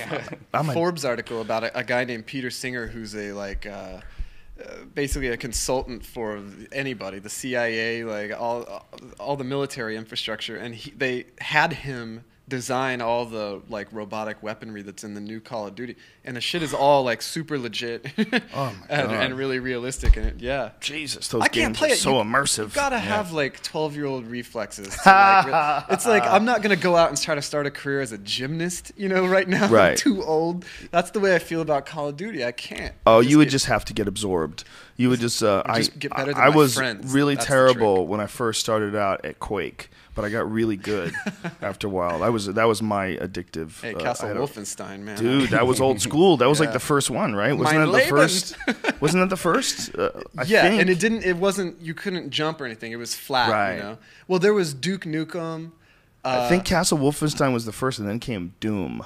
Doom. Right. And Doom, they named Doom from that line in The Color of Money with Tom Cruise. Remember, Tom Cruise went out to play this guy, and Tom Cruise is like the best player in the country. And he had this crazy pool cue. And the guy said, "What you got in the case, boy?" And he goes, "In here." And he opens it up, and he goes, "Doom." And the idea was that their game was so badass that that's what they were going to do to the whole video game industry. We were gonna like drop some Doom on them. They did. And The 90s, it was all articles about those guys like buying shitloads of Ferraris. And stuff. I know Carmack, man. I've been over his studios a few times.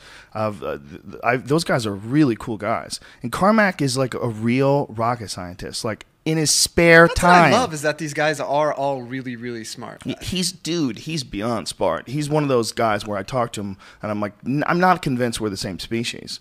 I'm not convinced. Like Well, see, he's so he's so past talk. Like just computer wise, what he's doing all day. The computations that he's making, the way he's redesigning these first person shooters. He's like a super fucking genius. Having lived in Seattle, like you meet these guys, right? The ones that have started companies and are like mad intelligent. Yeah. And for me, they're always, it seems like about 5 or 10 years older than me, and I'm always pissed. I'm always like, damn, if I was 10 years older, like I would have been on that scene. I would have had a chance to like go nuts with it like they have. Like I have a buddy who works for Bungie, right? He makes Halo. I mean, it's a sweet job. But when he was in college, he wrote a textbook on how to program graphics. And you know what that got him? A job at Bungie. But it didn't get him a Ferrari garage. Right. Like didn't get him. Like every generation has these smart guys, but whenever they and girls, and when they fall in, it's all about how how much the field's been blown open. Right, Like Doom, right. there's a lot of stuff, like low-hanging fruit waiting on you. Of course, Yeah. he'd probably bust my ass if he heard me say this. He'd be like, I earned it. Well, I mean, don't trivialize my He's- accomplishments. He certainly did innovate in a big way in the first-person shooter world. Yeah. It was him, and there was that other guy that was on with him with Doom, and then that guy left when he made Quake.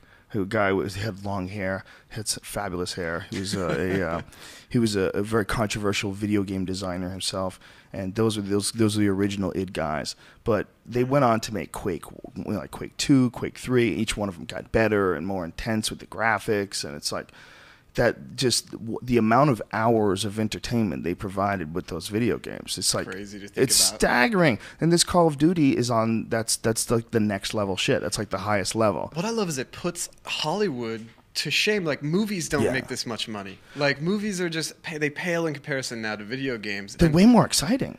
It's so you get so locked in on one of those fucking games, and you're See, creeping around shooting at I people don't understand and why movies aren't lost leaders to video games now. It's always like, yeah, we're making a movie, and we're gonna have a video game. It's like, dude, the money is in video games. Yeah. Make a movie just to get as like a PR campaign to get people into your video game, because that's where the cash money is at. shit. Yeah, not a bad idea, especially if you develop like one of these Call of Duty type franchises where Yeah. it just becomes everyone plays it. You know, like Ice-T is always on TV playing. Doesn't he play that? He plays Gears of War too, right? Yeah. You know what I did? Gears of War's another one. Bought me a Nintendo, dude. I went to the thrift store and I bought like an old An TV old school? and an old VCR. Whoa. And you know what I found? Like, watching old school movies on a VCR and on a little bitty 4x3, like TV.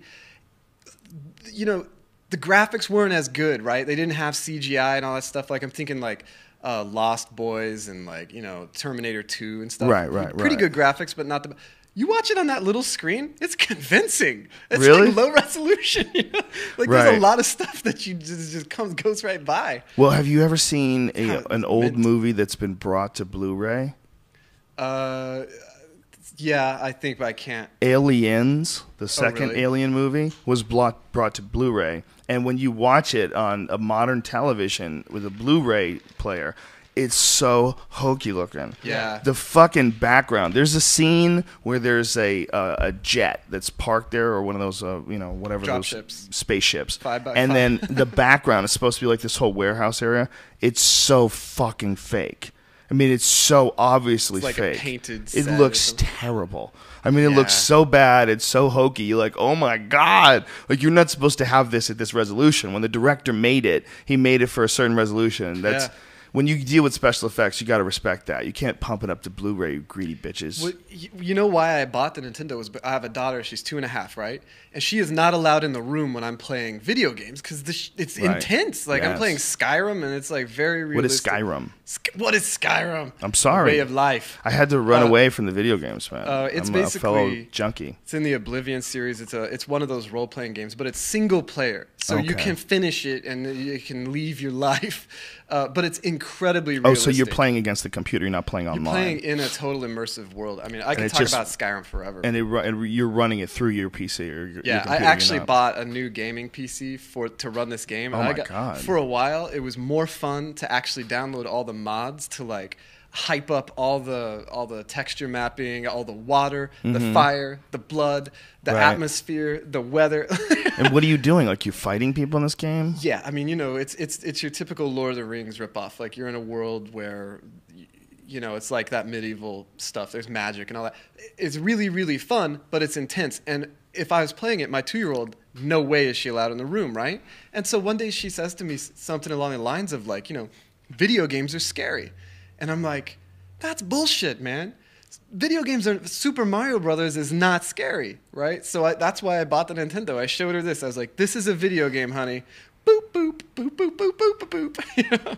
Just so that she's not Right. terrified Yeah. by what video games have sort of become. Well, yeah, especially if you're watching a man's or a young man's something that's geared towards them. Or I mean, obviously, Left 4 Dead or I guess there's a few women that want to go run around playing Call of Duty. It must be. I mean, it's so popular. It must be women playing it as well, Yeah. right? Oh, there's tons of Yeah, them. But are there games that are geared specifically towards women? Someone's going to be waiting outside to kick you in the balls, like if you keep down this road of questioning whether women are playing these games, because I mean they are. I mean, They are in a big by way, the right? Millions. I'm just guessing. I don't know the community. I know there was a lot of women Quake players, though. There was like a lot of girls that were really good that would Well, play they're all girl one-on-one teams duels and with stuff, dudes and fuck them up, and it was embarrassing as shit because you just get jacked in Quake by a chick. Have you seen the zombies in the new Call of Duty? They have a zombie mode, like, and No it's way. crazy as fuck. Can you pull up a video? Yeah. What was that? I hope you guys enjoy it. So here's a just shows you a little bit of the zombies. It's from Mashimo. This is like the trailer for We're it. looking at a trailer right now. I'm getting really scared, you guys. Wow, graphics are amazing. It's just like what they can do now in a just the CGI opening for a video game is incredible. This is this like really dingy I love that this is like probably post-apocalyptic bus scenario. It's probably generated by the game engine, you know. Yeah. Oh, wow. Oh, this is great. Are those soldiers? Yeah. And here's Is there anything more fun than shooting zombies? dude, it's awesome. That is a negatory. They're Well, running over. them over, yeah, right? I had a zombie dream last night, man. Oh, The Walking Dead gets me dreaming about zombies all the damn time now. And they just hoard you, and you're pretty much just like constantly having to try to get the fuck away from these zombies. Isn't it funny that one of the most fearsome things that we can conjure up is a human being that's dead and wants to get you? Yeah. Robots are kind of similar, right? I mean, we're afraid of the human form, you know? Well, we're afraid of the human form in a diseased manner, too, whether it's Yeah. psychologically diseased or whether it's that 28 Days Later, that epidemic, Yeah. that rage shit that got out. That was one of the scariest movies ever. I got a whole horror movie theory about this. My theory is that the reason that like a werewolf is scarier than like a wolf is because the werewolf, because it has human traits, has the capability of being evil, right? Ooh. Because a wolf or like an animal or just nature is not good or evil. Like you don't blame the wolf for killing Right. somebody. It's like that's what a wolf does. But as soon as you inject some human into it, then you have something that's capable of just really being evil and just doing something for evil's sake. Yeah, I think that's a really accurate representation. If you stop and think about it, it's very rare that a wolf would. Actually, I have a friend. Now that you think about this, I have a friend who had these wolves. They were his pets, and they were like 7/8 timber wolf, and they had like a little bit of husky or something else in them, and they were essentially wolves, man. Yeah. And he didn't really have good control over these things. And they got out and they killed a bunch of the neighbors' farm animals. And they didn't just kill one and ate it. They killed them for pleasure. Just to kill. Yeah. So most of the time, I think wolves, when they're killing out of starvation. They're killing because they want to eat. But I think they can kill a lot for pleasure too. Yeah. You know? Yeah. You gotta wolves actually kill for pleasure. They might, if they were fattened up too, they might just fuck with you and jack you. But the That's idea true. of a human, But are they evil? You know? humans seem to be a lot more capable of evil than wolves. Well, again, it's the competition thing, you know. It's the complexities of the possibilities of emotions that can be conjured up, raising a child and doing a shitty job of doing it and putting the kid in horrible situations, and then all of a sudden that what that person is at the most evil merges with a wolf. You know, the worst characteristics ever of a human being merge with a wolf, and that's what a werewolf would be, like a just horrible, psychotic killer animal.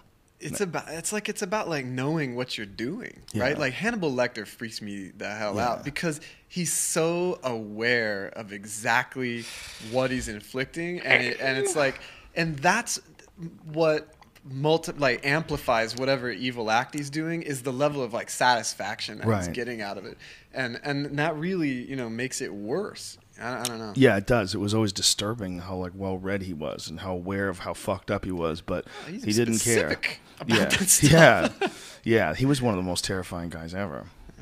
Yeah, and that's in the there was two versions of him too. Did you ever see that first movie? God, it was Dragon's Blood or something like that. The very what was the very? There was a prequel to that. Right, it came out later, but it was Yeah. I think I had enough when I saw someone eating their own brain. I was like, I'm never gonna forget this. It's gonna haunt me for the rest of my life. The Red Dragon. I think that's what it was. And they made that a movie later. They eventually. Yeah, he had that tattoo on his back. Oh, that might have been the one that freaked me out. That's where he's torturing the old rich guy. That is anyway. I think so. Where he God, I can't mutilates him. I think it remember. was Gary Oldman. I can't remember. I don't remember who the Hannibal Lecter was either, but he was very subtle. It was a very different. It was a different actor. Yeah, was it Hopkins? It wasn't Hopkins. No, it was some other guy.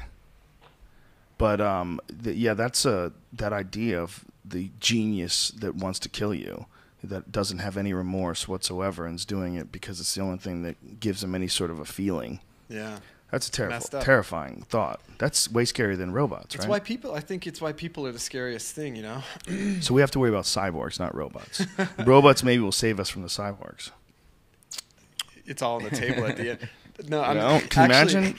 Because if it becomes what if it becomes the first country that commits their army to becoming robot cyborgs? Well, I mean, this is like a question with whether we should implant ourselves, you know, and use neural implants to do things, because you think to yourself, well, like, okay, you know, we have all this bioethics and we've decided that it's not ethical for people to do this because everyone would have to get one in order to compete, right? Right. So we're going to outlaw them. And then it's like, oh, in China, they're mandated by the state, you know. It's like, and they're getting real productive over there in China. Yeah. And it's like, you know, you think about sort of, you have a macrocosm view, and then you have like a microcosm. Microcosm is everybody in my kid's classroom went to the doctor and got diagnosed with ADHD, and now all these kids have a neural implant, and they're all way smarter than my kid. Whoa. And the macrocosm is like that, but applied to like a whole nation, you know, that we're competing with. Dude, that would freak you out if you were the only kid that had a natural brain in class and all the other kids had chips in their heads and you couldn't fuck with anything they were saying. Dude, there's a super sweet... What? There's a really sweet Outer Limits that's all about that, where there's this one kid whose brain doesn't allow him to get this. So he's basically not on like all the internet and social networks. And then all the other kids get their brains fried by like a virus, and he's the only one that's cool, and he reads books and stuff, and he saves everybody. I like The Outer Limits. The Outer Limits is an awesome fucking show. I love the idea of the possibilities that science fiction presents. I just love that there's so many different, when you stop and think, especially like we were talking about Lost in Space, when they really had no idea what the future was going to be like, and you get to see what their vision of it was. It's so fascinating to me. Almost more fascinating than when we, like Prometheus, to me, like what we're going to be capable of. It's like, I see what you're doing. A little bit of Microsoft Touch in there, and it's not, she created a whole different environment. Now she thinks she's in the desert. Look, I haven't seen it. You haven't seen Prometheus? I know I should see. I got a 2-year-old. I can't see anything. You know what, man? It's hard to live up to the Alien series, and it doesn't really. It stumbles a little bit, but it's still. I've seen it more than once. I've seen it again in a hotel room. I was bored, so I watched it again. It's a badass movie. I mean, visually, it's stunning. Visually alone, it's worth watching because there's some incredible scenes in it, just visually. But the future, like the technology they present, it doesn't seem much different than what we're capable of right now. That stuff really does, influence actual science. Like, people will take clips from these movies and everything and show them during their presentations and say, this is like what we're doing. Specifically Minority Report, where he's doing that. I mean, that was huge for human-computer interaction and HCI people. Like, suddenly that clip was showing up like everywhere at conferences, and people were like, this is what we're doing. Yeah. Do you think we're going to get away from the keyboard interface in the near future? You think so? Yeah. There's so much research that's going into natural human interfaces. Because we have all this machinery upstairs that's got us geared to interacting with other human beings the way we interact. Face recognition, speech recognition, gesture recognition, emotion recognition. You know what I'm really impressed with is the speech recognition. The iPhone has a native app that comes with it called Notes. And this Notes, when you go to enter into a new note, it has this little button that you can press that looks like an old school microphone. And you can just press it and you talk into it and Daniel H. Wilson is a bad motherfucker. So that's it, and boom, it reads it. Dude, mine doesn't do that. I have notes. I gotta figure out you where must. that button's at. It's right at the bottom of the keyboard to the left of the space bar. Did shit you is see how always awesome that changing. is? Yeah. I mean, I just said it for the folks at home who are listening to this. I just said that into my phone, and it's instantly printed up exactly what I said. Daniel H. Wilson is a bad motherfucker. It is even spelled bad motherfucker correctly. Have you done this yet? Text Paris Hilton, I want to eat her asshole. Hey, man, that's just rude. What if Paris Hilton was listening Here's to your this? message to Paris Hilton. All right. Ready to send it? And it says, I want to eat your asshole. And I'll send it. Okay, I'll send it. Well, luckily Siri Paris took care Hilton of that is for in you. your phone? Yeah. Or does Siri just know? Huh? Siri just looked it up. It's oh, you can't see it. Yeah. Well, what you just did was very rude, young man, if you really did send her that. You're abusing technology. You're a part of the problem. Whatever Siri did, I didn't do it. Even if she wanted her asshole licked, she probably doesn't want you bringing it up like that. You know, it's like, Jesus, can we, like, talk about it in private after a couple cocktails? Yeah, and we don't need. Yeah, I like it, okay? I like it when I'm clean, but I don't need it to be on a podcast, bitch. You're rude, dude. Just want you... Every morning, 7:30 before she leaves the house. Your book Robopocalypse is a New York Times best-selling book. That's a pretty dope thing attached to your name. New York Times best-selling author. I know, man. I love it. I got it on my Twitter handle. I'm gonna legit. eventually get over it, but for now, I'm still really into it. No, why would you get over that? You're legit. That's like what everybody wants. Well- You're like that makes you like a black belt in writing. I think it really is important because it's when you're writing for a living, it's really hard to convey to people whether you're doing all right or not. Like, because you'll be at a party and no one knows who the hell you are. You're a writer, right? I mean, why would they? It doesn't really matter how successful you get. They're not going to know who you are. And you're at a party and someone says, "What do you do?" You know, and you're like, "I write science fiction for a living." And they're like, "Well, good luck with that, man. Like, hope that works out." And it's like, "Well, no, I'm doing okay. Like, you know, we could talk about it. It's not embarrassing." Like, Oh, that's funny. So they automatically assume that you were failed. yeah, I think Was so. it because it's you're not kinda- Stephen King? It's Do they because think? it's really hard to make a living writing science fiction. I mean, it's actually it? scary. I mean, the understanding is if you say I write science fiction for a living, the understanding is you do not get paid. You have another job. That's interesting because I would think that there would be a big market for that. It seems right? to be. Yeah, it seems to be. Well- There's a lot of people that are science fiction buffs. Science fiction's killing it, but like, yet it's still sort of got all this like bad image problems from like the pulp era, you know. Like so like Doubleday, my publisher, they promoted the book as a techno thriller, not science fiction. It's a techno thriller because there's like a science fiction ghetto. There's like my a God. science fiction sub Distinction. Yeah, and if you fall into that, then you go into the science fiction. You don't go into the mainstream popular, like you What? don't go on the front table. You go into the science fiction area. That's so weird. And you know what pisses me off? It's like, science fiction is a bad word. Like the most popular book is like 50 Shades of Grey. Like, you know, Yeah. like, It's fucking you're gonna be S&M. embarrassed about science. What do you fiction? think that's about, man? As a writer, you see this poorly written bondage book, Oh. and it's doing really well. As long Bondo, as not Bondo. That's the shit for your cars. Bondage, sadomasochistic, weird sexual thing. There's a puddle on the It's floor. about like a really handsome guy who likes to hurt girls. Doesn't he like do it on purpose or something like that? I haven't read it. I heard he's You got. read it, dude. I saw the look in your eyes. He was trying to lie to me. I've seen a lot of people. I've seen a lot of people reading it in public, and I'm always That's kind of so like, strange. That's like a porno. Why not Yeah. just have a penthouse in public? I know, but I kind of like it. When You like see it? like a cute 'Cause you girl know- reading oh, it in yeah. public, you're sort of like, ew. You dirty bitch. dirty. Dirty bitch. Yeah, you're right. I didn't think about it that way.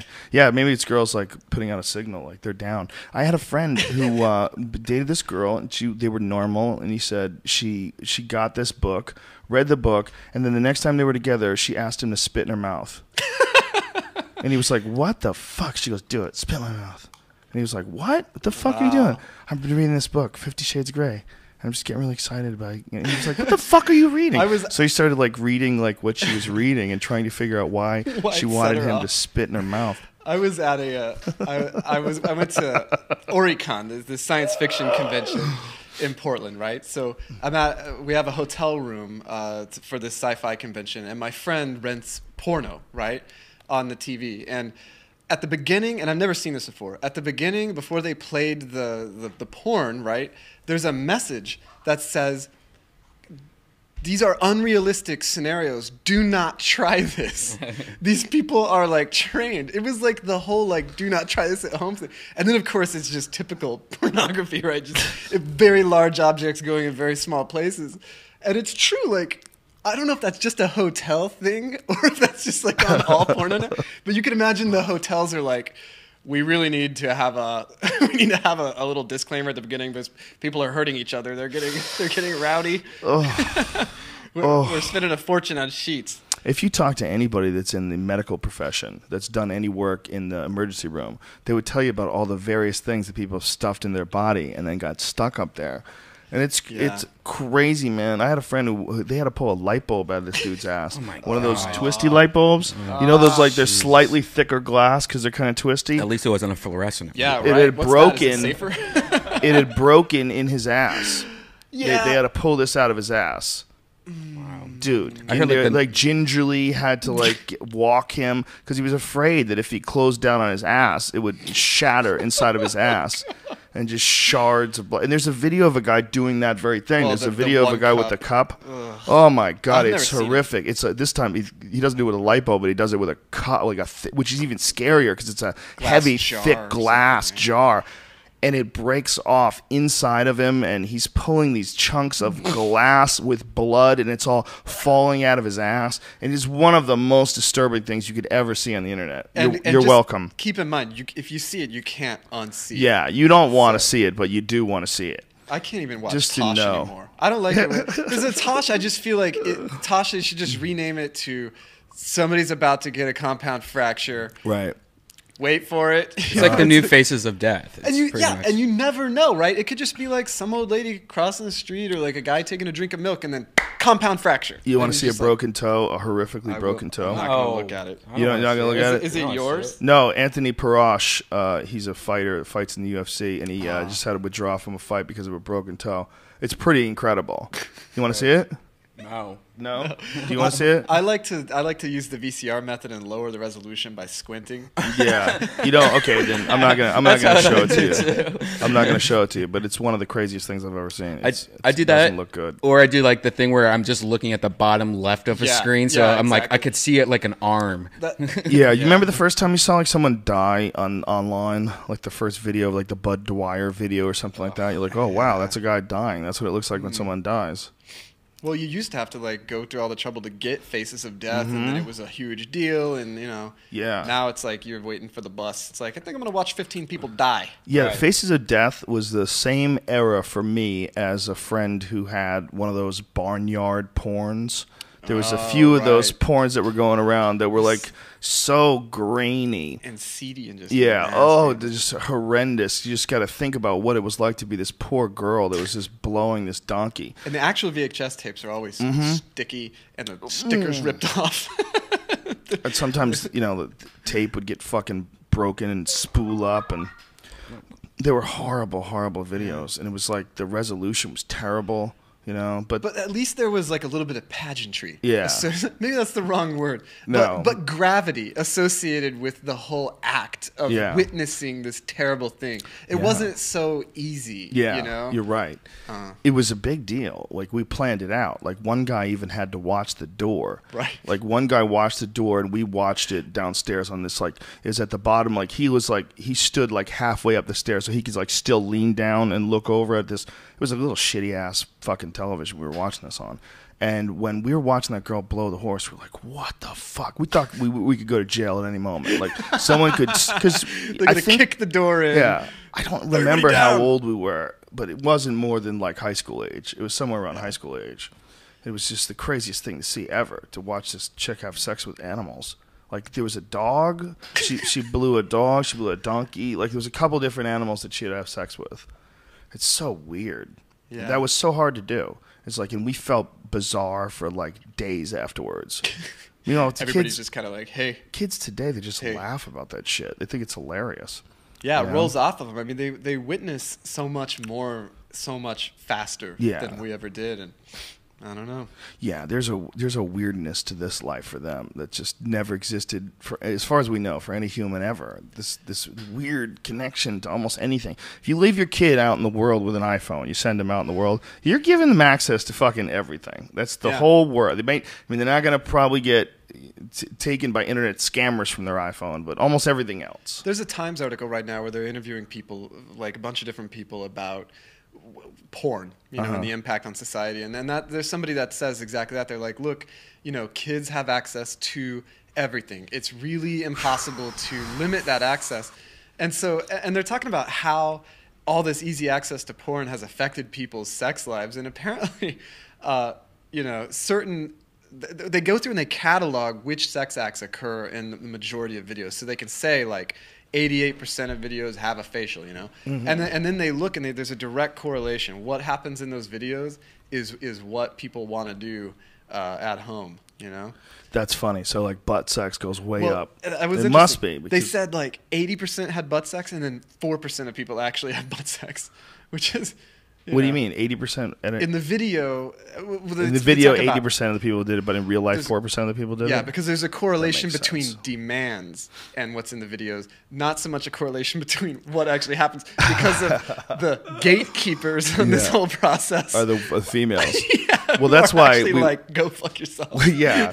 We've always talked about, like, it must be so crazy in the gay community because there's that female. I said the same thing to my wife. I said the same thing to her. I said, thank God that you guys are slowing us down, and God knows what's happening in that community because there's no breaks. Yeah, believe me, there's no way it would be the same. If men and women were the same, like as far as like our veracity, it would be just like gay people, and it's not. The men have to tone down for the women.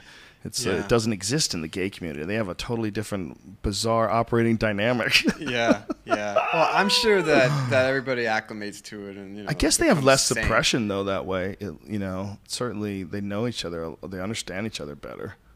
Yeah, and I think that relationship, whenever you have gay friends and you see how their relationships are, to the extent that you see that if you're a heterosexual, and obviously you're not. Seeing the whole story. They're not seeing your whole story in your bedroom either. But I think that those types of relationships, each person has their own specific one, and it affects each other. You see that, like, my friends that are gay tend to have like relationships where they trust each other a lot, and they're a little looser. It's not a lot of jealousy and stuff. Maybe I just have weird friends. I don't know. But it's interesting, you rub off on each other. Yeah, it's interesting that it's just a different dynamic, and for whatever reason, the real issue lies in the fact that it's not legal everywhere, that they don't share the same rights as people everywhere. And that to me is really bizarre, because if two people want to pretend to be the husband, what do you give a fuck as long as they're together? If one guy wants to pretend he's a woman, what do you care? Why do you care? They're just two people that want to get married. Yeah. The idea that you would have to have a certain sexual proclivity in order to engage in this marital contract is just so bizarre. And if you allow any sort of discrimination that doesn't make any sense objectively, if you allow any of that in our world, then it's going to come at you too, man. And if you don't take a stand for gay people that want to get married and for whatever reason they're being persecuted by numbskulls and overly religious crazy people, if you don't take a stand for them, then who's going to take a stand for you when it comes in your direction? Who's going to take a stand for humanity? Because it's just a person who happens to like men. Why do you let them marry each other, you fuck?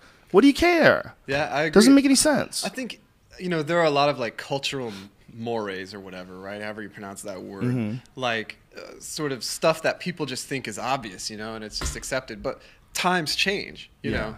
People, our relationships, how human beings interact with each other, even just like you think about people interacting over the computer, stuff like that. All that stuff changes. And so all of the cultural stuff has to change too. And, sometimes I'm glad that we do have a full spectrum of some people are just willing to embrace anything new, right? Especially with technology, you have all kinds of new shit getting thrown at us like all the time. Other people dig in their heels and they say, let's take it slow. Let's not go nuts here. And I think that's a good thing because we have so much change coming at us so fast that we need some people that are willing to embrace it and experiment with it. Other people that are, and I'm off of the gay thing now, by the way. I'm onto technology. Thank God, dude. I was going to talk to you about this. I'm onto like people who are saying, like that we shouldn't experiment with like stem cells, and that we shouldn't, all of this like scientific discovery that's out there, and people are saying no, we shouldn't study it, we should slow down. It is nice to have some people that want to slow things down. Well, it's bizarre when religion actually tries to interfere with science in ways that don't make any sense. Like one of my favorite ones was the Pope talking to Stephen Hawking, and he told him that it was okay to explore the nature of the universe, but it wasn't okay to explore the origins of the Big Bang because that would be like questioning God himself. Yeah. Like, isn't that hilarious? Yeah, religions to me, like he was like telling him what. I mean, this was like our lifetime. Hawking's still alive, so this was in our lifetime.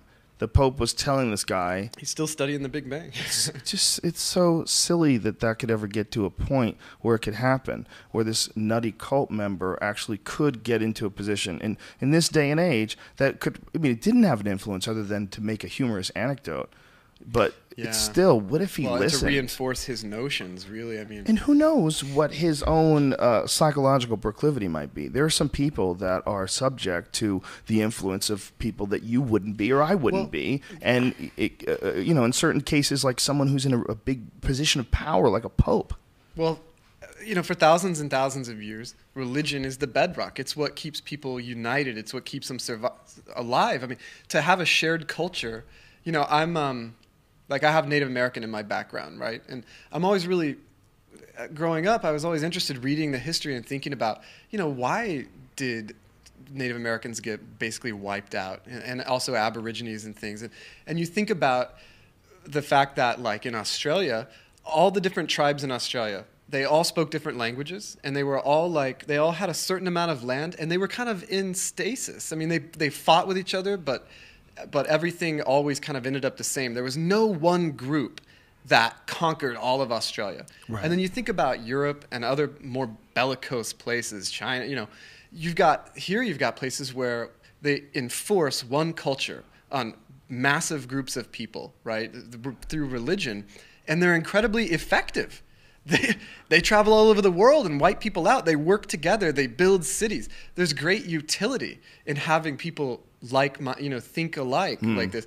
But then, there's also a drawback, and the drawback can be that it's resistant to change, and it doesn't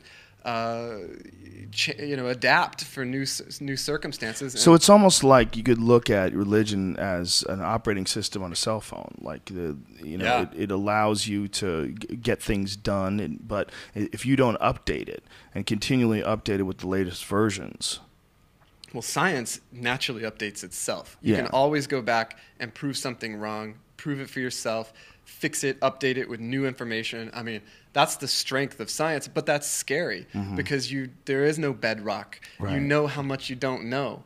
And you really have to trust yourself a lot, I think, to really trust science, because you are acknowledging that you don't know everything. You're allowing a thought into your mind that a lot of people do not find comforting, and that really is scary. That no one is watching this thing. No one's paying attention to this. Then we essentially live in a soup of madness, and that is the world that we actually exist in, and we want to pretend that we're in this strange Sandra Bullock movie where everything's going to be okay and everything's going to be normal. And one of the best ways to do that is to think that there's a guy that lived a long time ago that came back from the dead, and he absolved you of all your bullshit. You just got to take him into your heart, and you're good, no matter how bad you've been in the past. Well, and they go with that. It's not about you believing it. It's about lots of people believing it. So you draw strength on other people. Yes, and good point. I think it's a natural human thing to do. I think it's an operating system. I think it's like a scaffolding for morals. I think of it as a policy. Like it's a set of behaviors.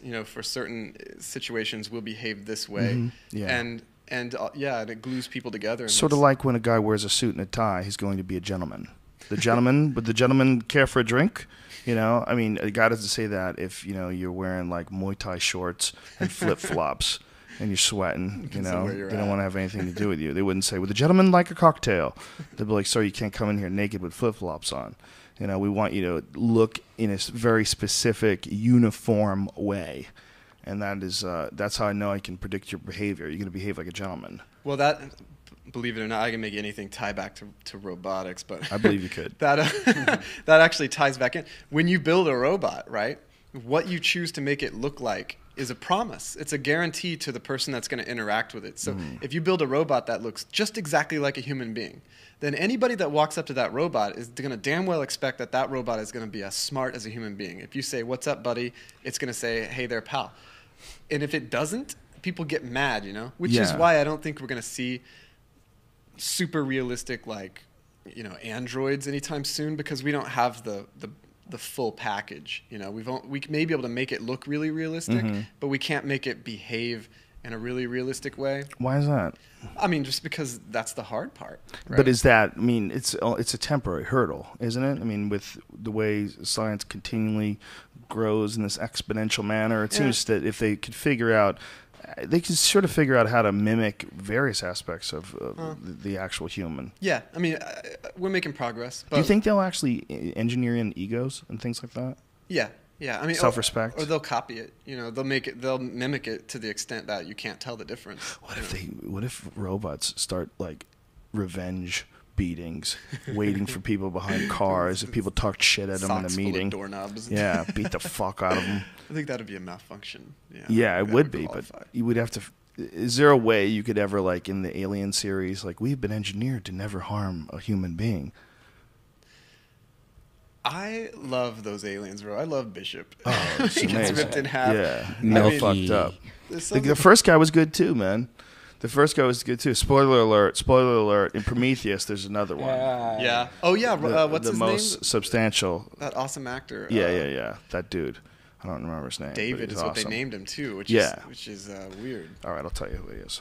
We'll give the guy his Some props. credit. Yeah. Yeah, but he's amazing in it. It's fuck's the dude's name? IMDb, son. Where that IMDb?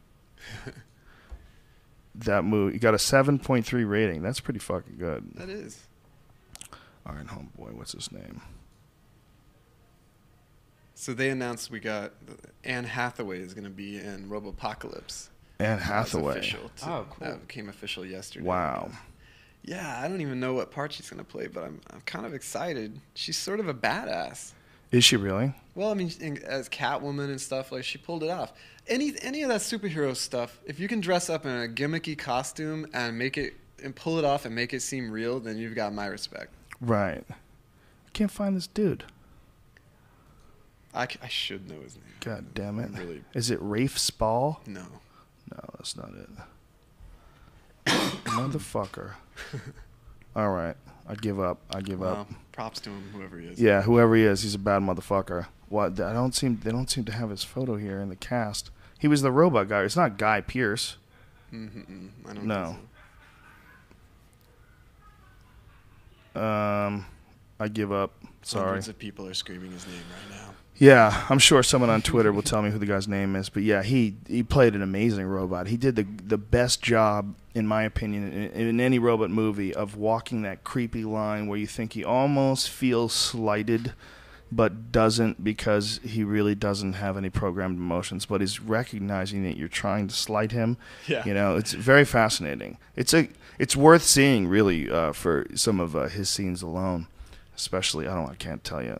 It's too much of a for spoiler. a really realistic humanoid or android, there's a momentum behind the emotions, right? So even if it doesn't feel pissed off, if it looks and in all the ways behaves completely consistently with how a human would behave, then you're going to be sitting there waiting on him to be pissed off. And even if his face is totally blank, you're probably going to project on it and be like, Yes. is he a little pissed off? Yeah. Because everything else is consistent.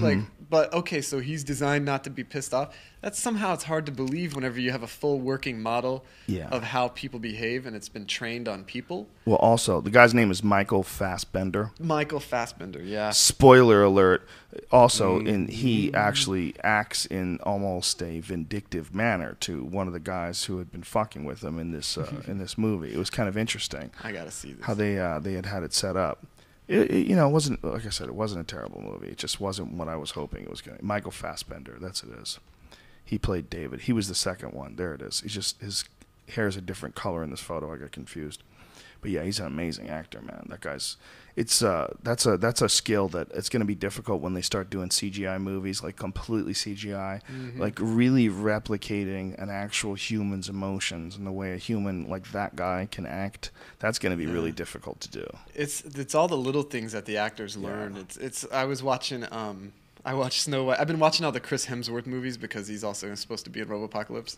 Who's Chris Hemsworth? He's Thor, Mighty Mighty Thor. Oh, cool. And he's in Red Dawn, and he's the remake, and he's in Snow White and the Huntsman. He's the Huntsman.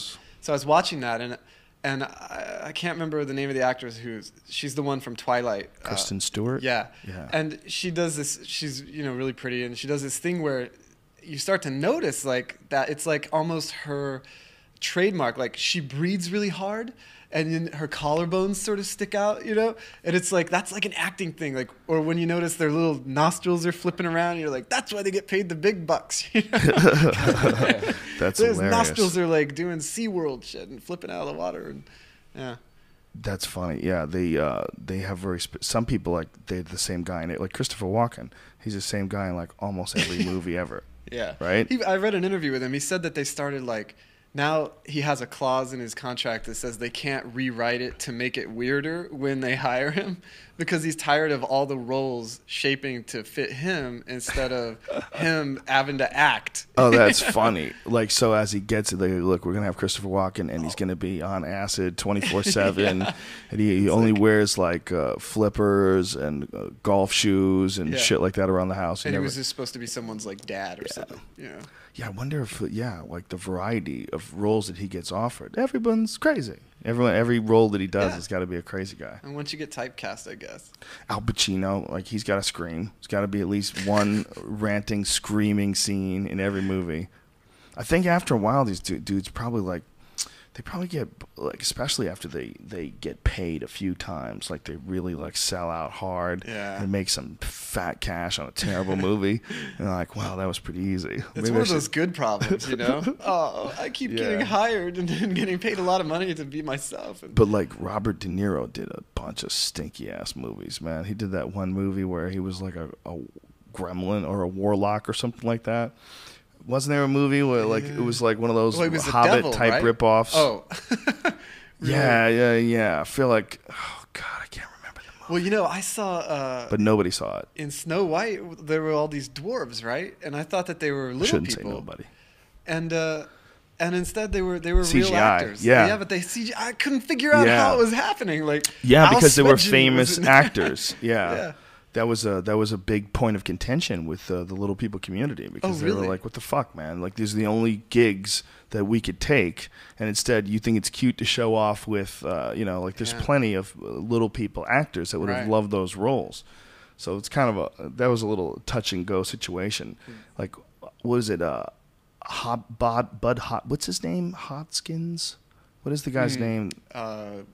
What roles does he play? He was one of the little people, very famous. Okay. Fuck, god damn it. Now I'm going to make me IMDb this motherfucker, too. I might be MD more today than I ever have in my life. But then there was the other movie. You can tell IMDb was one of the first websites because they would never name it that, right? It would be like, they would give it a movie poo or something. Movie time. Something like that. Yeah. IMDb. Internet Movie Database. I guess it's easy to remember. Plus, it's 4 characters, man. You can't get a website that's 4 characters. Boz Hoskins. That's Homeboy's name. He's been in a gang of movies. Well, is he Willow? Bob Hoskins. Bob Hoskins was in, wasn't he in Roger Rabbit? Wasn't he in that too? There's the guy who was in Willow and Star Wars and like Dude, this guy's been in fucking everything. This guy's been in a lot of shit. He's been in a lot of shit. but he's in that movie too. See, I feel the same way about in Robopocalypse. It's all Native Americans. Mm-hmm. Like, so I have this feeling that if the federal government were to fall apart, there are all these sovereign tribal governments that are around that have jails and cops and hospitals and Right. everything that you need, right? Only it's smaller. Right. And in the book, like, everybody ends up there. And so in the movie, I don't know. I haven't read the script. I don't know anything about it. But I'm like wondering, are they going to hire native actors? You know, You would Are we hope gonna have so, some right? Indians. Yeah. Because it's like the Osage army, Yeah. basically. And They would just have to maybe look a little bit more carefully, but I'm sure there's plenty of qualified people. Acting is one of those things too, man. There's a lot of people that you don't know that can do it. It's one of those things where there's so many people out there that have done theater and they can fucking act. They know how to act. Spielberg's good at like getting people that aren't big names Yeah. and scouting and making them Yeah. big names, but at least while they're with him. Well, you know, I think when you've been in the movie business that long, you trust like casting agents too, and like a casting agent can tell you, hey, there's this kid, he's been, you know, he's Yeah. amazing, you got to check him out. Nobody knows who he is, basically. He's really got something special, and he's perfect for this one particular role that he might have. You know, but he's good at it. But some people just it's kind of funny that we have this thing with movies where we accept that we're seeing the same guy over and over and over again in a Tom bunch of Cruise different is lives. whooping some ass. Yeah.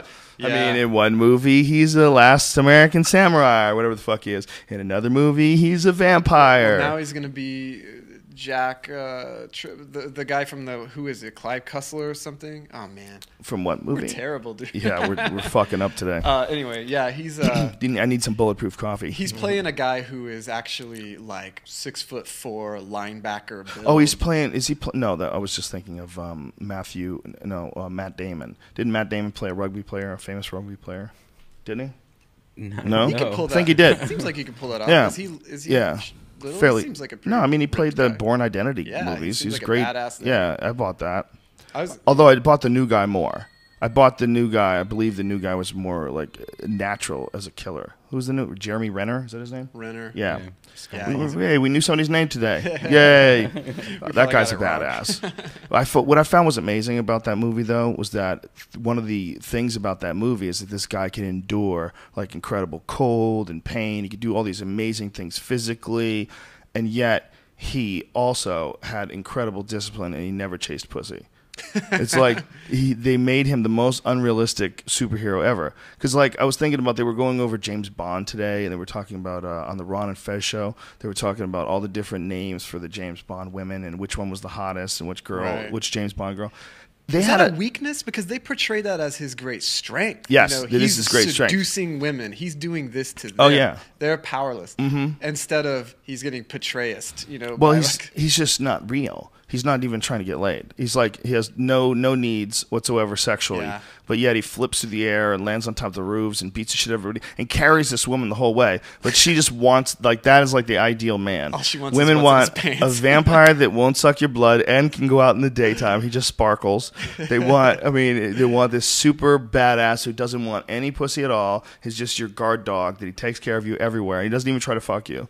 Like, this woman is unbelievably beautiful, and he's saving her through the entire movie, and they never even so much This as is make Bond? out. No, it's not Bond. Oh, okay. It's Jeremy Renner, one of the new Born Identities. Right, because I was okay. But I'm saying, at the same time, if you go back and look, like, they had a Bond movie called Octopussy. Yeah. I mean, that is the most unsubtle play on words ever. I remember my grandfather had that VHS tape, and I was like, "Oh yeah!" Like I like grabbed that one and popped it in as soon as he was Bond out is the door. always getting hot freaks. That was part of being Bond. He got Yeah. laid like crazy, and it was a good thing back then. But not anymore. A superhero can't do that anymore. Is the new Bond a philanderer? I don't know. Yeah, I haven't Does he seen go? Skyfall. Does he go and get some ass in this new He movie? must. I mean, it's his trademark. He's gonna have a martini. He's gonna Go fire chase some a ass. Neat gun. Yeah, he's gonna win always. In the end, he'll be fine. You know, he might have a little cast on his hand or some shit like that, but in the end, he'll like meet the queen or something. So I heard Heineken paid a bunch of money so that he only drinks Heineken beers during the movie. It's unsubstantiated, but Well, have you seen the video, the commercial rather? Yeah. That's a pretty well done commercial for a beer and commercial. Heineken was going that way already because they had all those commercials with dudes flipping through the air, and he's just kind of a Bond-esque kind of badass. Yeah, so I guess that's okay. It's Is not like it? Heineken sucks. No, Well, if they could pay him to only drink Heineken, what's wrong with that? I like Heineken.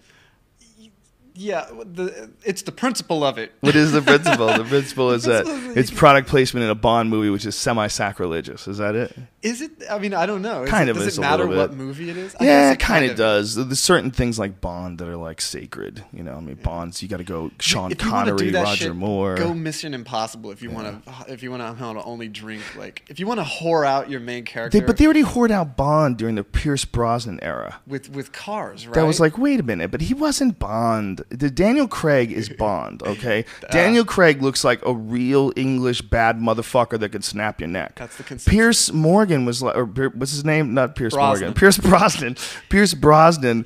He seemed like a very nice guy, and I bet he's a hell of a good actor. Seemed like an English gentleman. Yeah, he did. I did not buy him kicking people's asses. I buy this Daniel Craig guy fucking people up and killing people. I totally buy it. He's more compact and like Daniel Craig? Yeah, Craig. He's built like a pit bull. Yeah, he's like thick. Like that guy looks like an athlete. Yeah. Like when you see him with his shirt off and he's got a gun in his hand, you believe that's a guy who kills people for a living. Yeah. You know, that's a real special agent. Whereas with Pierce Brosnan, I'm like, bitch, I'm gonna take your gun. You can't hold on to that gun. Give me that thing. Pull your hair.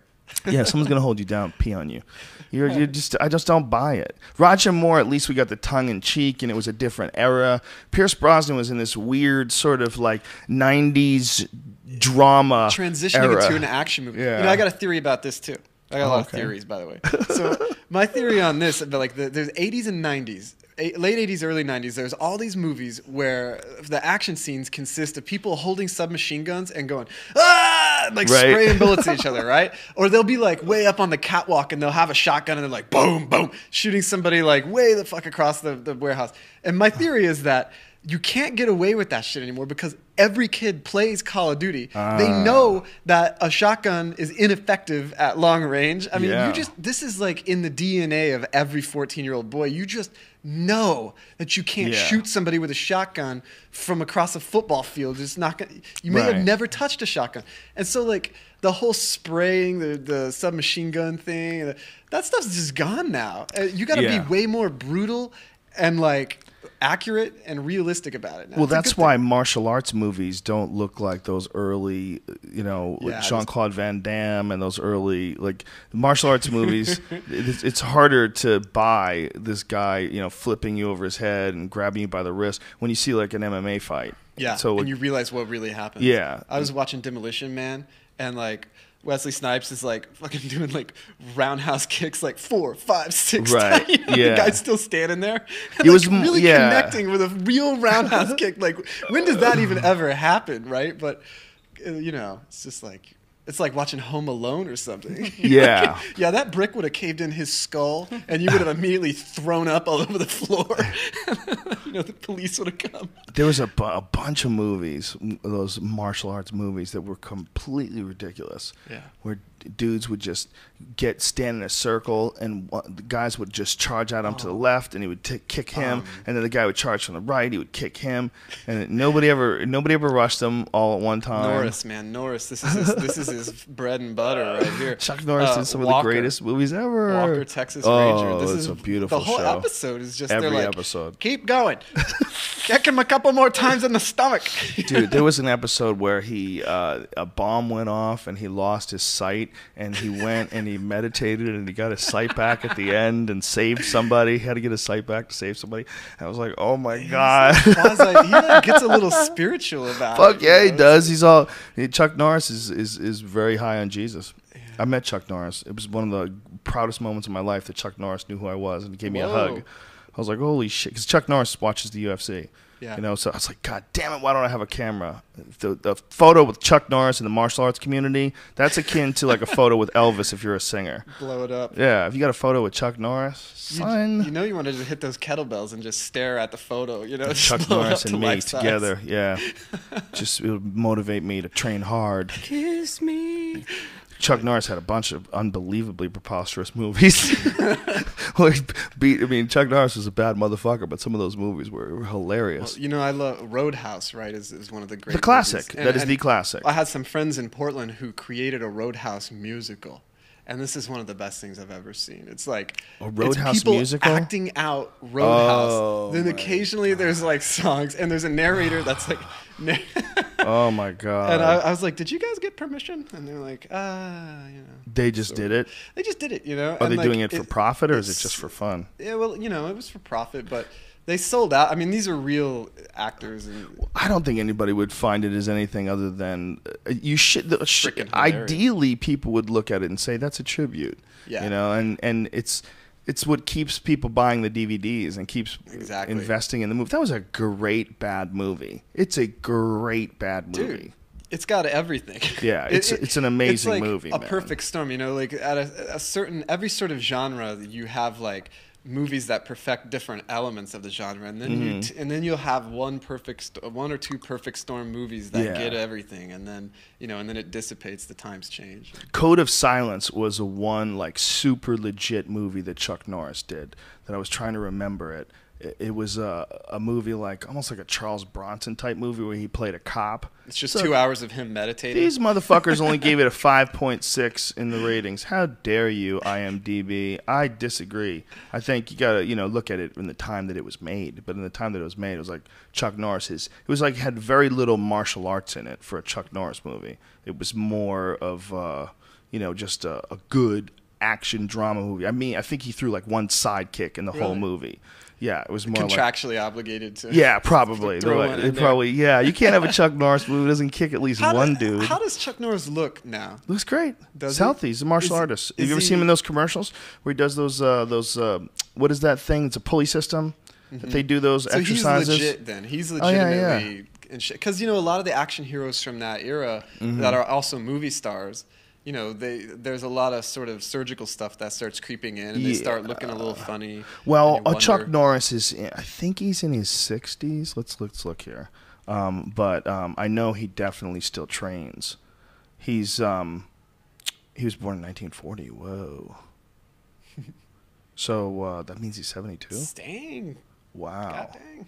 Oh, my God. Well, he's doing all right. Healthy living. That's amazing. That's amazing. Well, he looks incredible for 72. That's incredible. Am I retarded? No, I'm not. That's exactly what he is. Wow. He's still very fit, though. If you see him in these, whatever these things are, it's him and Christy Brinkley. I don't remember what they're called. These cable. It's essentially a low-impact cable pulley system workout, and he promotes those things. And he's a black belt in jiu-jitsu, and I'm sure he still probably does some form of martial arts still, too. But he looks great. For 72, he's incredible. Yeah. Yeah. But, yeah, a lot of those dudes, fucking your body doesn't last, son. Your shit's going to go. And that's where robotics comes in. Hey, that's why I'm saving mine. I'm not working out because you only get so many good thinking. Movements, and so I'm saving them all up. Imagine if it worked that way. If you were born a fucking superhero and every day of your life you used your physical points. Yeah.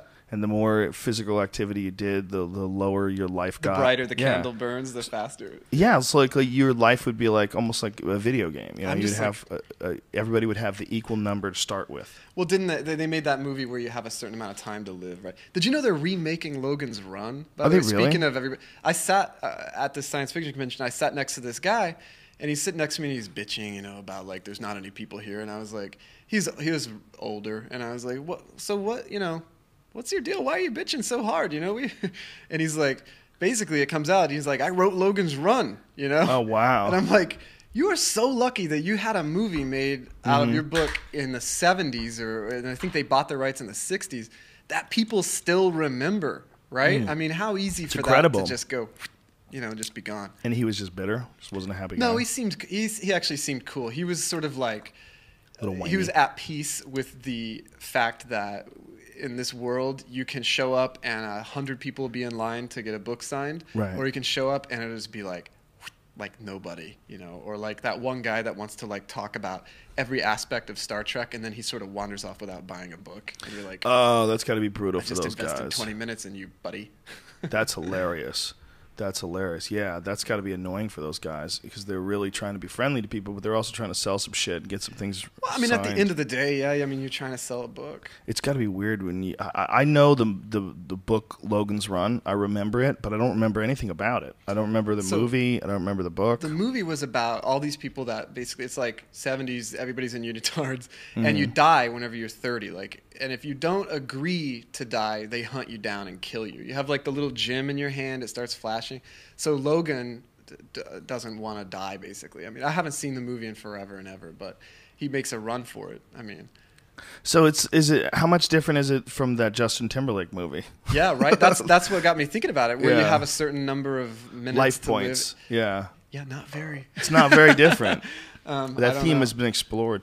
Well, Yeah. people are always concerned about the idea that one day, due to the fact that we can keep everybody alive and the Yeah. fact that populations are exploding, we're continuing to figure out new diseases and how to cure people when they're sick, and people are staying alive longer. Like, at what point in time does it become an issue? Yeah. And do they ever need to control it? And how do you even go about doing that? And so all these scenarios like the Justin Timberlake movie or Logan's Run pop up, where the evil government forces you into a contamination process, or Yeah. I don't know. Yeah, I mean, again, I think at its heart, it's about being afraid that technology is going to change human nature. There are certain things that are innate about being human. Like, we're born and we die, right? I mean, come on. Every single Right. human being has lived, and they're all going to die, or they did die already. And if you change that, then, I mean, that's scary stuff, right? You're going into a completely unknown territory. And ultimately, that's what everybody is shooting for with the height of technology. The height of technology is to ascend past the physical body, to get yourself into a position where you truly become immortal because you become part of some computer program. See, man, I'm not down with this. Ray Kurzweil, he Right. doesn't want to die. Okay, Right. he Is that doesn't what it believe is? that he should have to die. Yeah, no, this is what he says. Right. I mean, I understand. He doesn't want to die, and he says, one way to avoid it is to have a machine that's gonna basically take a snapshot of every neuron in your brain, which they're all just little switches, right? And it's gonna figure out exactly what's going on in your brain, and then it's gonna continue to simulate that. But part of me is just saying, yo, when you die, even if you simulate yourself perfectly, you're freaking dead. You're a pile of meat. You're dead.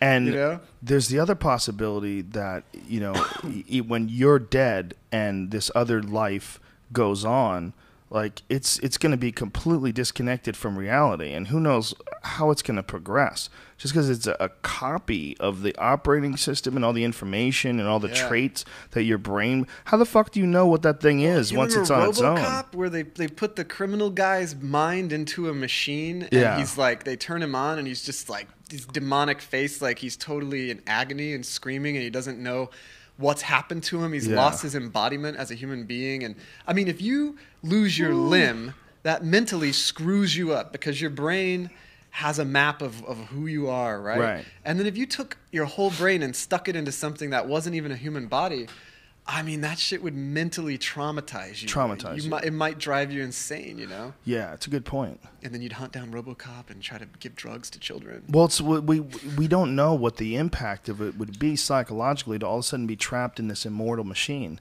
And what if it became the ethical considerations to whether or not you should be able to shut yourself off? Because we can't commit suicide, but can a person who's downloaded their consciousness into an eternal machine, can they figure out? Are can they do alive it? even? Or could you get some crazy guy like George Foreman, who named all his kids George? What if you cloned yourself 1 billion times? You're just one nutty dude who just decided to make 1 million of you and set yourself loose on Cleveland. There's a lot of science fiction that covers this. Is all post-singularity stuff, and there's a lot of sci-fi that covers this because you lose grasp on basic human things, like what does it mean to die if there's 1,000 other copies of you? What does it mean to have a daughter if you have 1,000 copies? What of does it her? mean to be you? How did you become you? Are you a collection of genes? Are you a reaction to your environment? There's certain people that you meet them and you go, wow, you're fucking cool. Where did you come from? Yeah. I love talking to you. This isn't and you a million. You could run into 500 people and not feel that, and then run into one where you just can't stop talking to them. And it's what makes that? How do you make that? What combination of things? And how would you hold on to that? Yeah. If you transferred it. And that, whatever that magic is to us, that magic, compelling sort of charm is to us, that's completely lost in the worlds of cold ones and zeros and I agree. machines. Yeah, my whole outlook on science and what it's there for is it's not a battle to defeat human nature or to escape from our meat, Right. or our bodies or our fates. I think it's there to amplify what we've already got. Like, I think there's a Well, lot we certainly of can value. use it that way, yeah. I mean, we're intellectual creatures, right? I mean, we can live our lives in our heads, and we can try to ignore our bodies or think of our bodies as impediments. But, you know, and I don't work out, I don't push my body to, you know, I don't compete physically with people. But, like, I acknowledge that, like, I eat, I shit, like, I have sex. Tell us more. I've made babies. These are Dude, all, you're crazy. These are all things that human beings do, right? Right. And like to try to run away from that, I think is crazy, because you got to admit, you got to acknowledge you're embodied as a human being, and if you give into that, then you, in some sense, are sort of fulfilling what you're there for. You know, it feels good to eat. It feels good to go to the bathroom. These are because it's natural, you know. Just to play devil's advocate, what we're talking about is the concept of you becoming some sort of an immortal thing that doesn't do all the things that a human does. Yeah. Well, what if you do all the things that a human does? It's just that we've recreated it in an art, you know, quote unquote artificial form. Yeah. But instead of it being, you know, a carbon-based life form that occurred naturally, it's something that we engineered to occur. But it is the same goddamn thing. So it's not that you wouldn't shit. It's not that you wouldn't eat. Yeah. It's not that you wouldn't. But you'd be doing it in a new body. See, that'd be the ultimate form of it. If you're not in a human body, right? Then. But it would be a human body. If you get transferred into like just a young human body, or I think they're going to be able to make buildings and. I think they're going to be able to make human bodies. I think it's not with our idea of a robot. I think. We'll certainly be able to make something that looks exactly like a human being. But I think they're also going to be able to make a human being. See, you're asking me to put my money where my mouth is, basically, because you're saying... No. But really, I think you are, because... And it's interesting to me, because I haven't thought about it this way. But you're saying, look, Wilson, if you think that because you're embodied as a human, you're obligated to experience life as a human and do all the things humans do. Mm-hmm. Well, guess what all humans do? They die. Right. Right? So if you're saying that you really... are putting your money where your mouth is, then you have to be willing to die, right? And acknowledge that that's a natural part of what humans do, and a part of accepting your embodiment as a human. I don't know. I don't know if it came down to it. I might not want to go over the roller coaster. Yeah, I think we don't want to leave behind the ones we love. That's one of the big things. We don't want to leave behind that would be one of the saddest things. So your family being remorseful that you weren't around. But the idea of what you're saying is you wouldn't want to be downloaded into some machine where you didn't experience all the joys that an actual person experiences. What I'm saying is I think they're going to be able to create artificial human beings that literally you will get a whole new body to download yourself into, and you will drink wine and you will enjoy it, and you will like blowjobs, and you will like water parks and going skiing, and you will like doing all the things that a person likes. You will just be doing it in this completely new physical existence that they've created, an artificial human being with boobs and a vagina. If Brian would grow, they would have like this one freak group on a forum somewhere, and Brian would be a part of it. You have a penis and a vagina. I'm into my stall. You know, I still think doing that would violate a lot of what it means to be a human being. Brian would have an excuse to be fat. What he would do is he would put the vagina like an inch below his belly button so he could fold it over and literally fuck himself. Or just fuck your belly button. Get your belly button winded. Yeah, you could do that. Throwing himself on doorknobs. And it wouldn't be as good though. Belly button wouldn't be as good. Yeah, it's going to be really interesting to see what form all of this, you know, quote unquote progress and technological innovation, where it goes, because no one from the Lost in Space days, we were just looking at that, no one saw this coming. They didn't see the internet coming. They didn't see, you know, Twitter or, you know, Wi-Fi. They didn't see any of that stuff. And who knows what we're missing? Who knows what one big thing that's going to change the whole ball of wax? Yeah. Like just drones. You know, there was no drones in those old movies. Like the Star Wars, there was like a few things that would fly around, like jets and shit. And, yeah, the little reconnaissance thing. But not like what is going to be in our cities in just a few decades. Looking to the military is not a bad idea, because the ARPANET was a DARPA project. It turned into the internet. GPS satellites, all that stuff, that was all military tech that eventually went public. It would be so awesome if they weren't killing like innocent people. The autonomous vehicles is from a DARPA project. so, if that was from the Future Combat Initiative, that has since gone away. They wanted a lot of autonomous caravans because they were tired of humans getting blown up with IEDs. They were like, wow. So look into the military is not a bad idea if you want to see what's coming next for civilians. The real spooky thing is the Air Force drone aviary, where they're working on all these different size drones, flapping wing drones that look like a bird. They literally flap their wings and move like a bird. Yeah. There was a video they showed all the different ones they have now, these dragonfly ones that fit on the tip of your finger. Yeah. It's incredible. If these things were flying around, you would have no idea. You would really think that was a bug. And that's just a couple of years away. They're going to be everywhere, filming everything. Micro air vehicles, when they get smaller than 6 inches, all the flight dynamics change, and so you have to start looking at insects instead of birds. Oh, really? So that's why the design changes like that? Yeah. And so that's all. I mean, they study the dynamics of how insects fly, and then they try to replicate it. Yeah, you really wouldn't be able to keep up those RPMs at the higher mass. Like that's why a pterodactyl wouldn't fly like a dragonfly. Yeah, I'm not an expert on this in particular, but from what I understand, the way a fly actually flaps its wings is it's more of a scoop, because it's dealing with such a small number of particles of air that it's actually becomes almost more like a fluid, the way that it's interacting. And yeah, you don't have to do that on a larger scale. You can get lift, without having to do that. But the agility of a fly, if you really wrap your head around it, like when you try to swat a fly and he darts away from you, it is mind-blowing how well those fuckers can move. Yeah. With that crazy setup, this little round body and these giant clear wings. They have a lot of high-level thought going on. They're just wired straight to their nervous system to avoid obstacles. I mean, bees are way easier to swat out of the sky than flies are. Killer bees. Yeah, well, you don't want that. Yeah. Killer bee honey. When you swat a bee out of the sky, though, it's really not that much of an accomplishment. If you can actually swat a fly out of the sky, whoa, bees kind of. You got to anticipate a fly.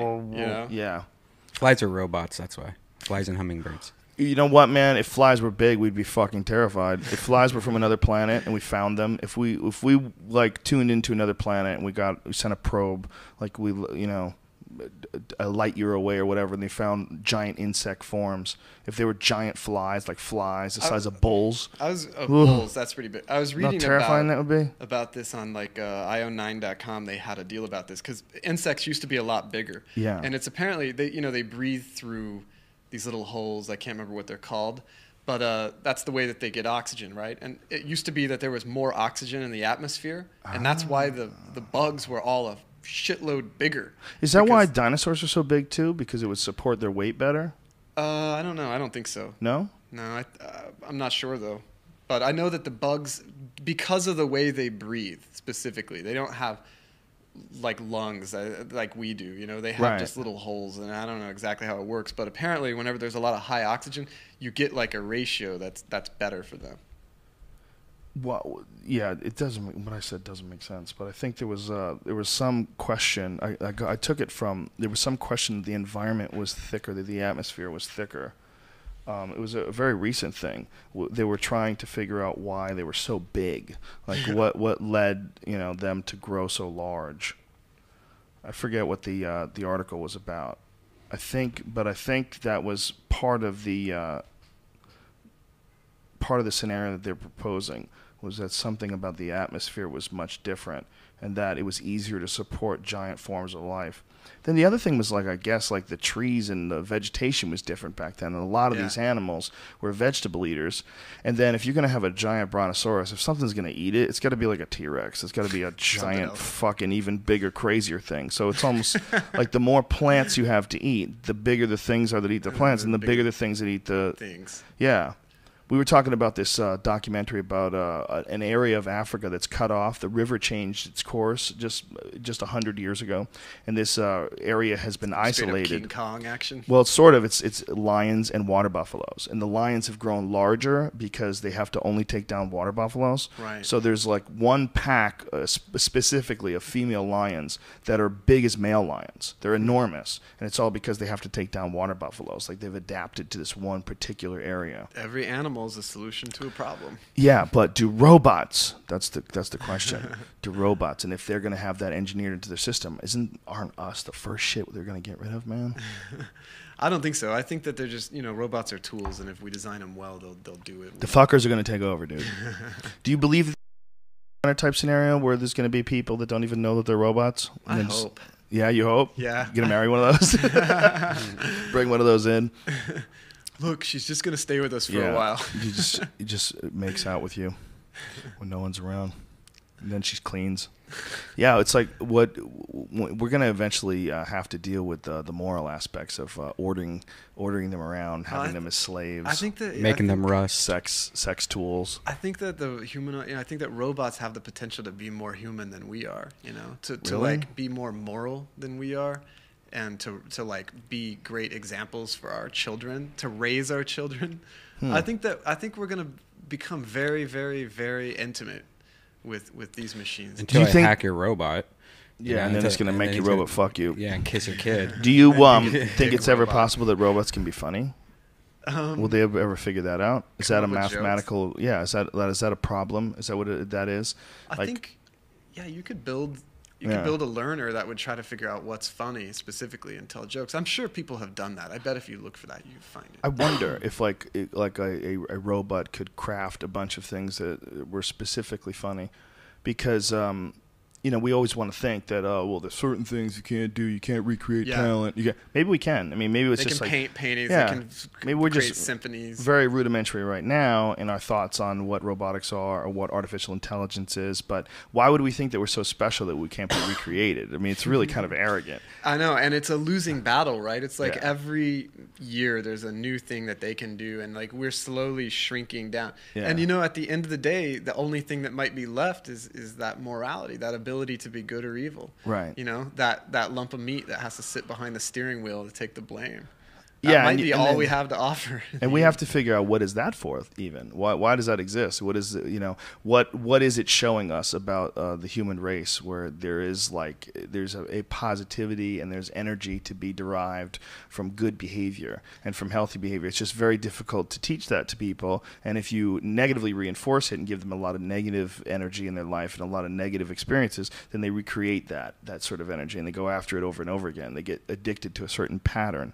And that's the number one issue with engineering human beings, period. Forget about robots. We haven't even figured out how to get the human meat machine to operate in the correct manner. That's the great thing about humans, right? We think at least that we have the free will and that we can be good or evil, Yeah. If you program a robot to be good no matter what, then it's not good. It's just doing what it's programmed to do. That's interesting. So that's like a lot of trust. I mean, if we ever have a machine that's capable of doing that, I mean, that's like creating life. Because but if you say you say, go out and do good or evil, and then I want to see what you do. And, that's some more biblical themes right there.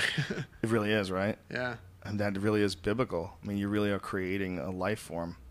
If you were 52 years old and you had been divorced several times and you had almost no money left, and somebody gave you a beautiful robot sex slave that didn't want to vote and had no personality of its own, just existed to fulfill your sexual needs, maybe then you'd understand. But right now, you're a young man with hope in your eyes and dreams for the future. If you were broken by a steady stream of bad relationship choices and divorces, and you were living in a fucking shack outside of Palmdale with a car that's broken down, you wouldn't think twice about that robot fuck doll. You'd be like, I'm out of the dating scene for life. Do you think that would make people happy? Or no, would they rather have a They'd machine? Probably drown her, and kill themselves in the process. I don't know. I think that it's very hard for people to be happy. And one of the things that people need in order to be happy, in my opinion, is that you need happy people in your life. You need to surround yourself with happy people. That alone is very difficult to find, because finding a group of people that have managed to maneuver and managed to carve a path through life that's been generating the majority of what the people they're encountering with are enjoying their company. The majority of it is a positive experience. Goals have been fulfilled. Health is in order. All those different things, all those variables that have to be in place in order to find a truly happy person, it's really difficult to accumulate a bunch of people like that and get together. So occasionally, like many of us in our lives have known there's certain people we have to cut off. You know, there's a certain point in time, you know, okay, this person is an energy vampire. They never get their own shit together. Hold on, you gotta cut me off for 1 second. You gotta pee. 'Cause I gotta pee, man. See, son, I can. My bladder's strong, Mike Goldberg. You hear that? Yeah, please go. I'm gonna be Let's right go back. through right their door, and there's a door on the left. See, dude, I ramble so hard I make people pee their pants. That's how I do, son. People are requesting a Brian Redban and Joe Rogan only podcast for number 300. Oh yeah, is we that have coming up? Yeah, it's coming up, dude. I think we only have like a couple more weeks. Yeah. We're at like what number is this? It's like 284. That's I think. ridiculous, son. We should see if we could coincide it somehow or another. We time them out right. We can coincide it with the end of the month, which is when we started in the first place, right? We started January or December 31st. Yeah, it was like New Year's Eve, Okay. I think. Yeah. They'll probably know before us, Yeah. but it seems like that'll wind up around there. Yeah. You know, we should probably time it to We that. should. Yeah, That'd be cool. And so we'll do a 3-year anniversary. We've been doing this for 3 years. That's crazy. Is that ridiculous? Yeah. I got to pee too. Do you have any robot questions for this dude? He's probably taking a big stinker in there. He's taking a little long for a snapping one pee. off. He might be beating off all this talk about sex and robots and robot fuck dolls in the Palmdale Desert. Let's check the toilet cam. I think robot fuck dolls is probably going to be one of the first things that people invent besides maids. You're gonna look if you can make like a Tara Patrick looking maid, you're gonna fuck it. It's gonna clean your house and you're gonna fuck it. I think it's gonna start off as a pet. At first, it's gonna be some kind of like animal, like a cat. I got to a pee robot too, cat. man. We're talking about Tara Patrick as a robot that you can fuck. Elaborate, please. Tara Patrick. Oh, I'm taking over now, huh? Uh-huh. And you, Brian? Yeah. So, what do you think about the Olive Garden? I think the Olive Garden's pretty nice. You know that there's a list of companies, including the Olive Garden and Red Lobster, where they're like cutting everyone's hours so they don't have to give them health care. Have you heard about this? It's like Red Lobster, Olive Garden, like all these legit companies, and they just, because of that Obamacare, they're cutting everyone's hours. And it's pretty fucking weird watching these companies do that. You know? Yeah, it's sort of weird because you see that the corporations have rebounded and they've got all this money, but they're still not like quite trusting that the economy is better. So they're sort of sticking with all the cuts they made, Right. and it's sort of like, you know, riding that as long as they can. Do you collect robots? Do you have like a collection of toys or like, you know, or People give me robots a lot Right. because, you know, I'm the robot guy. I've been studying them, and you know, so I have a lot of them around the house, like, but I don't have to collect them myself. I do like some of the robot art, you know. Yeah. Eric Joyner, he does all these robots and donuts.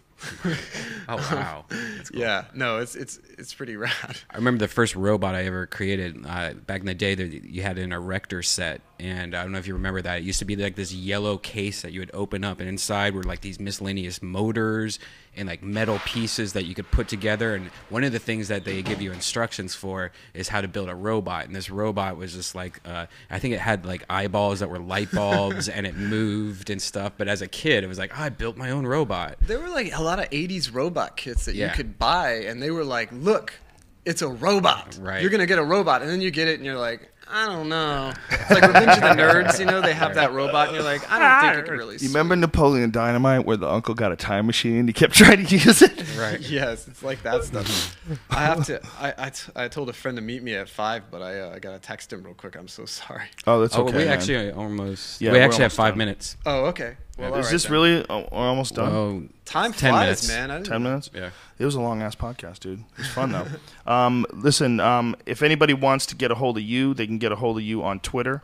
Your Twitter is, what is it again? It's Daniel Wilson PDX. Daniel Wilson PDX, ladies and gentlemen. I have to repeat it just in case they didn't hear you, even though you were very clear. Daniel Wilson PDX, folks. And you can also go to his website, which is danielhwilson.com. And the book is Robopocalypse. Did I say it right? Robopocalypse. In Germany, it's called Robocalypse because the po means ass. Oh, And really? So the German editors were like, hey, so we don't really want it to be like robot ass apocalypse. You know, Oh, like that sounds it's a whole perfect. different book. That sounds better, man. Why? Yeah. I they might have to should've do a left it in there. rewrite. Just Yeah, 50 they're shades censoring up. you, man. The man is trying to keep you from selling books. That's fucked up, dude. And Amped is the other book, right? Yeah. It's on Kindle and all that stuff. Yeah, right? they're in bookstores. They're on Amazon. And Kindle. Oh, it's actually on Audible. I got one of those yeah. Barnes and Noble Nooks. Mm-hmm. It's pretty badass, dude. I got it when I was in San Francisco. I like it. Tell me when you get a real tablet. What are you talking about? I like that too, man. But I like for fan. reading. You know what I like about it? That it looks like print on paper. It doesn't have that look of like an LCD screen. Yeah. You know the way the Kindles look. Yeah. You know, Kindles and the Nooks. They both have that sort of same. Yeah, they're supposed to aspect look to like it. paper. I like the paper look. Yeah. Yeah, I like that. I think it's less eye strain for reading. But you can get your shit on that, right? Yeah, absolutely. Everything, And what I everywhere. love about that is on Kindle, if you like highlight something, in the book, then that stuff can be shared. And Right. so I can actually see what people are highlighting in the really? book and like see what they like. And if people comment about it, so let's say, that's some stupid shit. How do they do that when they highlight it and share it? What do they do? I think you have to have your settings to share. Oh, that's beautiful. What a great idea. It's pretty cool as an author to be able to go on to Amazon and like see what people are reading. I mean, that's some new stuff. Like, Yeah, and nobody's see been the able to- exact quotes that people are responding to. As what a they stand-up like. comic, like sometimes you'll say something at a show, and then the next night someone will quote it, and they'll be laughing, and you go, "Oh yeah, I forgot I even said that." It's Yeah. it becomes these quoted things. When you see your stuff highlighted and you see like the things that people really enjoy or did enjoy, how much does that affect your next writing? Do you really look a lot at the feedback and try to like see it from their point of view? No, or, man. No? It affects my readings because I'll try to go read. When I do a reading, I'll try to read like the part that people like, so they think I'm smart Right. and good at writing. But So it affects like which excerpts you choose yeah, for yeah. a reading thing. But when I'm writing, man, I just like when I'm nerding out and I'm like all super excited, then I know I'm doing it right, basically. Yeah. Isn't that the coolest thing in the world? Like when you're writing and an idea comes into your head and you're just following it down and it's like Yeah. building and growing like right before your eyes. Being able to create something and being able to come up with some shit that didn't exist before and then boom, and then all of a sudden it does. It's such a unbelievably satisfying experience. And then it's there. It Yeah. hangs around. You got it. Like Yeah. you're like, I did this. Yeah. Like this is what I did in like 2009. It's right Yeah. there. It's a thing I made. Yeah. That's why. Yeah. If you have a job where you're able to create and also make some kind of artifact, that you have, you can say I did that. New York Times best-selling book. And on top of that, people can continue to buy it. It's always available. They can always get it. They can get it in hard form. They can get it in a digital form. They can keep getting it.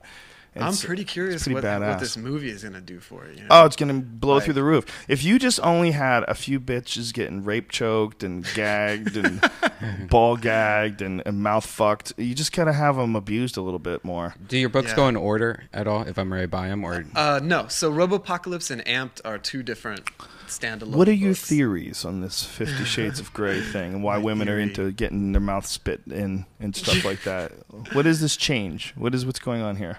Yeah, I mean, what do you think, right? Because it's interesting that it started out as fan fiction, right? So this Really? this was Edward and Bella. You didn't know that? Oh, no, I did not. This book was fan fiction. Girl, shut the fuck up. the 50 lady- Shades of Grey started out with Twilight. Yes, it had all they did literally was change the names of the characters. Oh, my And then they God. published it. That is ridiculous. So- That's the most silly thing I've ever heard in my life. It's the real deal. So it was someone who was really into that, and they just followed on that tone and created like a sexual Well, bondage version you of it. wonder, maybe that's what's the undercurrent, right? I mean, so it's like Twilight has a story, it has all this stuff, but there's obviously a deep sexual undercurrent. It's a Oh, yeah. love story, right? And so this lady just went for the jugular. She said, forget all the bullshit. Let's go right to like... Fuck vampires. Okay, let's say he's a billionaire. He's a financial vampire. And then it's all just about fucking, Wow. Maybe that's it. Maybe if you... it's just humans are not as complicated as we like to think. Maybe that's what it's really I about. certainly think that's the case, but I also think that women want to hear shit that's in their voice. So, like, most pornography, I think, is from the male voice. What is that? I just bought his book. Ooh, Nice. I see how you got beautiful Ernie. is that, You got dude? Ernie Klein next Powerful to me. I'm in good company. applications. Oh yeah, have you read that book? Sure, I love it. I great. blurbed it. My blurb's on that book somewhere. Yeah, I'm reading it right now. Do you think Apple will ever shrink that bitch down so it fits in your pocket? It does fit in my pocket? You're like your pants Yeah, pocket? check this out. What kind He's of got pants are you Apple wearing, brand son? pants. Can you get some Apple pants? Wait. Okay, if you sit down, that is going to break and it's going to cut your dick in half. Oh my God, it's one man. That's one so going to cut your iPad. dick. You will be one man, one iPad. Don't ever One take that out when you're testicle. drunk. But if you have like a nice man purse, you can down. carry that around easily. I'm sitting down You should normal. you should no, you're not. You're gonna die. your voice you is should high. commit to a man purse. Nothing's wrong. No, I swear Commit to to a God. man purse. So you're a big proponent of that, using that because you can get online with it. I do. Now, I think photos, everything. It I does got- pretty much everything. I got the non-cellular one because I have an iPhone that has a hotspot. But I think more that I'm using the hotspot feature on the iPhone. I think I would, if you were going to get it, do get the one with the cell phone service built into it. Yeah. It's just kind of more of a pain in the butt. Like, oh, I got to turn on my hotspot. Right, Oh. that's what I was thinking. I Yeah. was thinking that it'd probably be better to wait for the other version of it. But as compared to the two iPads, I have both of them. Definitely, I love this one better. I carry It's this enough. around. It's enough is what you need, right? Yeah. It's like, well, it was crazy when we were in Seattle and we were streaming from it. We streamed the Ustream show from it. Yeah. We Yeah. lost Daniel. Sorry. Do you give a fuck about this kind of stuff, or are you just only into robotics? I'm sorry. Whatever. Yeah, no worries, man. I'm not. I don't really collect a lot of gadgets. No, Like, really? I have this thing that is like the magnet doodle, you know, where you Uh-huh. you use the little magnet thing and you draw on it, and that's like the closest thing to an iPad that's Jeez. like at my house right now. It's really The one with the sad. clown, or what's the one with the clown also? It is a toy for my kid. Yeah. Light But Bright's pretty badass. I keep Night meaning Bright? to. Is that- Light Bright. Make it- Honestly, I'm just scared because it changes everything. Every time you get one, you know, like already I'm not. If I look at the stupid phone, you saw that. Yeah, it you sucks get you in. sucked You in. totally Oh, immediately yeah. forget Yeah. about everything. I'm like a little retarded. With Yeah, this. when someone has a new one, 5 minutes, we're almost done. If someone has a new one, man, like I'm drawn to it, like a baby. Yeah. Like, oh, what do you got? A Well, baby and that's over the other there? thing. Ooh. Little kids love it, Oh, right? yeah. So if you bring it's like bringing crack home. It's And you're amazing. done. And I'm kind of afraid of how it'll affect my kids too. Because Well, there's educational shows on there, and there's games that they can count. They learn how to count things. They Wasn't learn I how to hearing make earlier connections. about a certain feline companion Oh, that yeah. enjoys using the iPad? Yeah. Oh, yeah. My cat plays with my iPad and pisses all over my couch. And that's not a euphemism for anything. My cat. My cat plays with my iPad and then she pisses all over my couch. Oh no, I do live with a black guy, a black gentleman. My cat. It's his old cat. Wow. His name is William. Yo, his Into name's like William. 60s Go by the slang. name of William. He likes iPad. Cat was born in the 40s. Yeah, right. He's an old one pocket player. It's actually Cat Williams. Oh, Cat Williams. Okay, Enough said. enough said. Anyway, ladies and gentlemen, I think we gave out all the information we probably could. Daniel H. Wilson PDX on Twitter. Daniel H. Wilson. It's Daniel Wilson PDX on Twitter, not Daniel H. Wilson.